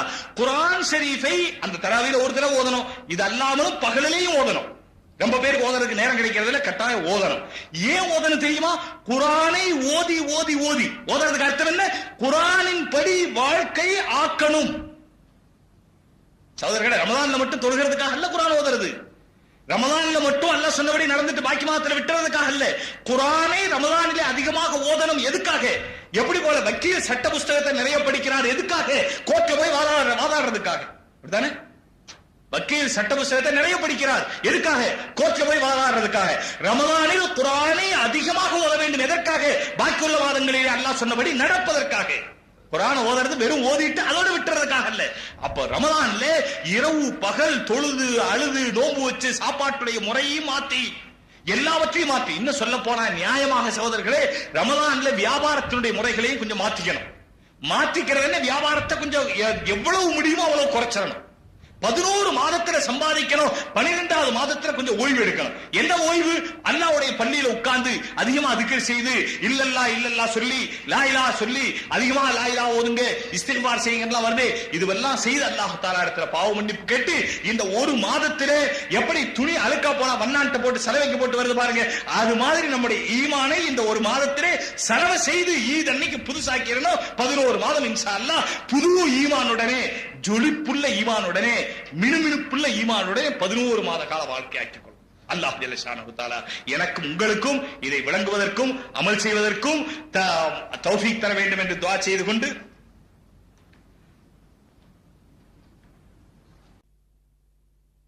நாம் நம்முடைய வாழ்க்கையை பேணுதலாக ஆக்கணுங்கிற நேரத்தில் குறிப்பாக நம்முடைய வாலிப நண்பர்கள், அதே போல நம்முடைய பெண்கள், இந்த வாலிபர்கள் பெண்கள் தங்களுடைய வாழ்க்கையை சரியாக்கிட்டாங்கன்னு சொன்னா மற்றவர்களுடைய வாழ்க்கை சரியாயிரும். அதுக்காகத்தான் மவுத் மாதனுடைய அபூஜஹலுடைய நிகழ்ச்சி சொன்னேன். நம்முடைய குடும்பத்தில் எப்பொழுதும் தீனுடைய விஷயங்களை சொல்லிக்கொண்டே இருக்க வேண்டும். பாருங்க எப்படி இங்க இந்த கிஸ்ஸாவெல்லாம் கேட்ட பதிலுடைய விஷயம் கேட்டீங்க, ஃபத்ஹ் மக்காவுடைய விஷயம் கேட்டீங்க, ரமலான்ல ஈமானை மெருகேற்றி துணி செலவு செய்யற மாதிரி செய்யணும்னு கேட்டோம். இதே விஷயத்தை பெண்களுக்கும் சொல்லணும், நம்முடைய வீட்டிலையும் பேசணும். பேசி இந்த ரமலானுடைய மாதத்திலே ஏத்திகாஃப் இருக்கிறது இருக்குது, பெண்களும் வீட்டில் ஏத்திகாஃப் இருக்கலாம். ஒரு மூலையில பெண்கள் உட்காரணும், அங்கே தொழுது கொள்ளணும். அந்த இடத்தை விட்டு தேவையில்லாம எந்திரிச்சு போக கூடாது. வீட்டில் உள்ள மற்ற பிள்ளைகள் இடத்துல வேலை வாங்கி கொள்ளணும். அங்க உட்கார்ந்து குர்ஆன் ஷரீஃப் ஓதணும், திக்ர் செய்யணும், தொழுகணும், நஃபில் தொழுகணும், தஹஜ்ஜுத் தொழுகணும், இஷாக் தொழுகணும், துஆ தொழுகணும், நஃபில் தொழுகணும், ஸலாத்துல் ஹாஜத் தொழுகணும். இப்படி தொழுகையில் தொழுகொண்டே குர்ஆன் ஷரீஃப் ஓதிக்கொண்டே மனதை அல்லாஹ்வுடனே லயிக்க வைக்கணும். இப்படி நம்முடைய வாலிபர்களையும் நம்முடைய பெண்களையும், குறிப்பாக பெண்களுடைய விஷயத்திலே ரொம்ப கவனிக்கிறோம். நம்ம ஆண்களே தீனுடைய விஷயத்தை கவனிக்கிறது இல்ல, பெண்களுடைய விஷயத்தில் எங்க கவனிக்க போறோம் என்று அசட்டையாக விட்டுவிடாமல் பெண்களை மிக ஜாக்கிரதையாக கவனிப்போமே ஆனால் அவர்களை கொண்டுதான் குடும்பத்திலே தீன் நிலவும். அப்படி தீன் நிலவுமானால் நம்முடைய தீனை பாதுகாக்க முடியும். நம்முடைய பெண்களிலே தீன் இல்லை, நாம் எவ்வளவுதான் தீன் உண்டாக்கி கொண்டு போனாலும் நம்முடைய பெண்கள் நம்மை பலகீனப்படுத்தி விடுவார்கள், நம்முடைய குழந்தைகள் நம்மை பலகீனப்படுத்தி விடுவார்கள். நாம இதெல்லாம் கேட்டு போவோம். நாளைக்கு போன உடனே ஏங்க அந்த துணியெல்லாம் எடுக்கலையே, இன்னும் அந்த பையனுக்கு துணி எடுக்கலையே, அந்த பொம்பளை பிள்ளைக்கு துணி எடுக்கலையே, அதுக்கு நகை வாங்கலையே என்ன அந்த பேச்ச ஆரம்பிச்சா, இல்ல ராத்திரி பயான்ல அது இருக்கட்டும்ங்க, இத கொஞ்சம் முதல்ல கேளுங்க, இந்த பயான்னு சொல்லுவாங்க. எந்த பயான் எடுபடும்? சூழ்நிலையின் காரணமாக அந்த பயான் தான் மிகைத்து நிற்குமே தவிர இந்த பயான் மிகைத்து நிற்பதில்லை சகோதரர்களே. அதனால் நம்முடைய வீட்டிலே சூழ்நிலையை உருவாக்குவதற்காக எல்லாவற்றை விட மிக நல்ல விஷயம் என்னன்னு சொன்னா, நீங்களே போய் வீட்டுல பயான் செய்ய ஆரம்பிச்சா இது என்ன நீங்க பயான் செய்யறீங்கன்னு சொல்லி கேட்கறதுக்கு கொஞ்சம் யோசிப்பாங்க. என்ன அவ்வளவு நீங்க பெரிய பயான் செய்யறவா ஆகிட்டீங்களான்னு சொல்லி. அதனால அமல்களின் சிறப்புங்கிற புஸ்தகம் இருக்கு, அதுல ரொம்ப நல்ல விஷயங்கள், தொழுகையின் சிறப்பு, திக்ரின் சிறப்பு, சஹாபாக்களுடைய வரலாறு, ரமலானுடைய சிறப்பு, ரமலான் மாசம் ரமலானுடைய சிறப்பு, இந்த புஸ்தகத்தை வீட்டுல படிச்சாலே போதும். குழந்தைகளையும் பெண்களை உட்கார வச்சு படிச்சால் இன்ஷா அல்லாஹ் மிகப்பெரிய பிரயோஜனம் ஏற்படும். ஆகையினால ரமலானுடைய மாதத்தினுடைய, அதுவும் இந்த கடைசி பத்தினுடைய ஒரு நிமிடத்தை கூட வீணாக்காமல் உறுதி எடுத்துக் கொள்ளுங்கள். ஒரு நிமிடத்தை கூட வீணாக்காமல் அப்படியே கடையில உட்கார வேண்டியது வந்தாலும் வேலை செய்யற நேரம் போக மீத நேரங்களில் கையில தஸ்பீஹ் பண்ணி வச்சிருங்க. சுப்ஹானல்லாஹ் வல்ஹம்துலில்லாஹ் வலா இலாஹ இல்லல்லாஹ் வல்லாஹு அக்பர் அஸ்தக்ஃபிருல்லாஹ் அஸ்தக்ஃபிருல்லாஹ். இனிமேல் நான் எந்த பாவமும் செய்ய மாட்டேன், வீடுகளிலே அந்த பாவம் நடக்கக்கூடாது. மனசுல நினைக்கிறேன் யாரெல்லாம் என்னோட ஈமான வலுவாக்கிது, கொஞ்ச காலம் இந்த உலகத்தில் இருக்க போறேன், என்ன ஈமான்ல வலுவுள்ள ஈமானுடனே இருக்க செய், எனக்கு ஆகிரத்துல என்னென்ன நீ கொடுப்பேங்கிறது மீது எனக்கு நம்பிக்கை வர செய். இப்படி அல்லாஹ்ட்ட கேட்கணும். இந்த மாதமே சொர்க்கத்தை கேட்கிற மாதம், நரகத்தை விட்டு பாதுகாப்பு கேட்கிற மாதம், அது இந்த கடைசி 10 நாள், அது இந்த ஒத்தப்படை இரவுகள் ரொம்ப விசேஷமானது. ஆகையினால அதற்கு அவர்கள் இமாம் சாப் அதற்கு சொன்னது போல தொழுகையை விடாமல் தொழுகணும். தொழுகலை என்று சொன்னால் பிறகு எதுவுமே இல்லை சகோதரர்களே. தொழுகை இல்லைன்னா தீனை இடிக்கிறார்கள் என்று சொல்ல சொன்னாங்க. அதனால வீட்டில் உள்ள பெண்களை கட்டாயமா தொழுகை சொல்லணும். என்னமாவது சொல்லி எப்படி நாம் மற்ற காரியங்களை பெண்களை கொண்டு நடத்திக் கொள்கிறோமோ அதே போல இந்த விஷயத்திலையும் எப்படி சொன்னால் அவர்கள் கேட்பார்களோ அப்படி அவர்களுக்கு சொல்ல வேண்டும். பிள்ளைகளுக்கு எப்படி சொன்னால் கேட்பார்களோ அப்படி அவர்களுக்கு சொல்ல வேண்டும். 5 நேரம் கட்டாயமாக நமக்கு விளங்குகிறதோ விளங்கவில்லையோ, அதனால் லாபம் தெரிகிறதோ தெரியவில்லையோ, சில காரியம் உடனடியாக லாபம் தெரியாது, ஆனாலும் கட்டாயமாக செய்ய சொல்ல வேண்டும் என்று உறுதி எடுத்துக் கொள்ளுங்கள். இந்த ரமலான் முடிந்த பிறகு ரமலானிலும் தொழுகை பேணி, பிறகு ரமலான் முடிந்த பிறகும் ஹயாத் இருக்கும் வரை நான் தொழுகையையும் அல்லாஹ்வுடைய உத்தரவுகளையும் ரசூலுடைய வழியையும் நானும் என்னுடைய மனைவி, என்னுடைய மக்கள், என்னுடைய குடும்பத்தார், சொந்தக்காரர்கள், இன்னும் உலகத்தில் இருக்கிற அவ்வளவு பேரும் பேணி நடப்பதற்கு என்னால் என்ன செய்ய முடியுமோ அத்தனையும் நான் செய்வேன் என்று உறுதி எடுத்துக் கொள்வோமாக. அல்லாஹ் ஜல்ல ஷானஹு தஆலா எனக்கும் உங்களுக்கும் நாம் என்ன பேசினோமோ கேட்டோமோ அதன்படி நம்முடைய ஹயாத் வரை, கடைசி மூச்சு வரை அமல் செய்ய தௌஃபீக் தந்தருவானாக என்று துஆ செய்து கொண்டு, இதற்காக யாரெல்லாம் என்ன வகையில் முயற்சி எடுத்துக் கொண்டார்களோ அல்லாஹ் தஆலா அவர்களுக்கு இஹ்லாஸையும் மென்மேலும் வாழ்க்கையில எல்லா வகையான பரக்கத்தையும் தர வேண்டும் என்று துஆ செய்து கொண்டு முடித்துக் கொள்கிறேன். வாஹிர் தாவானா.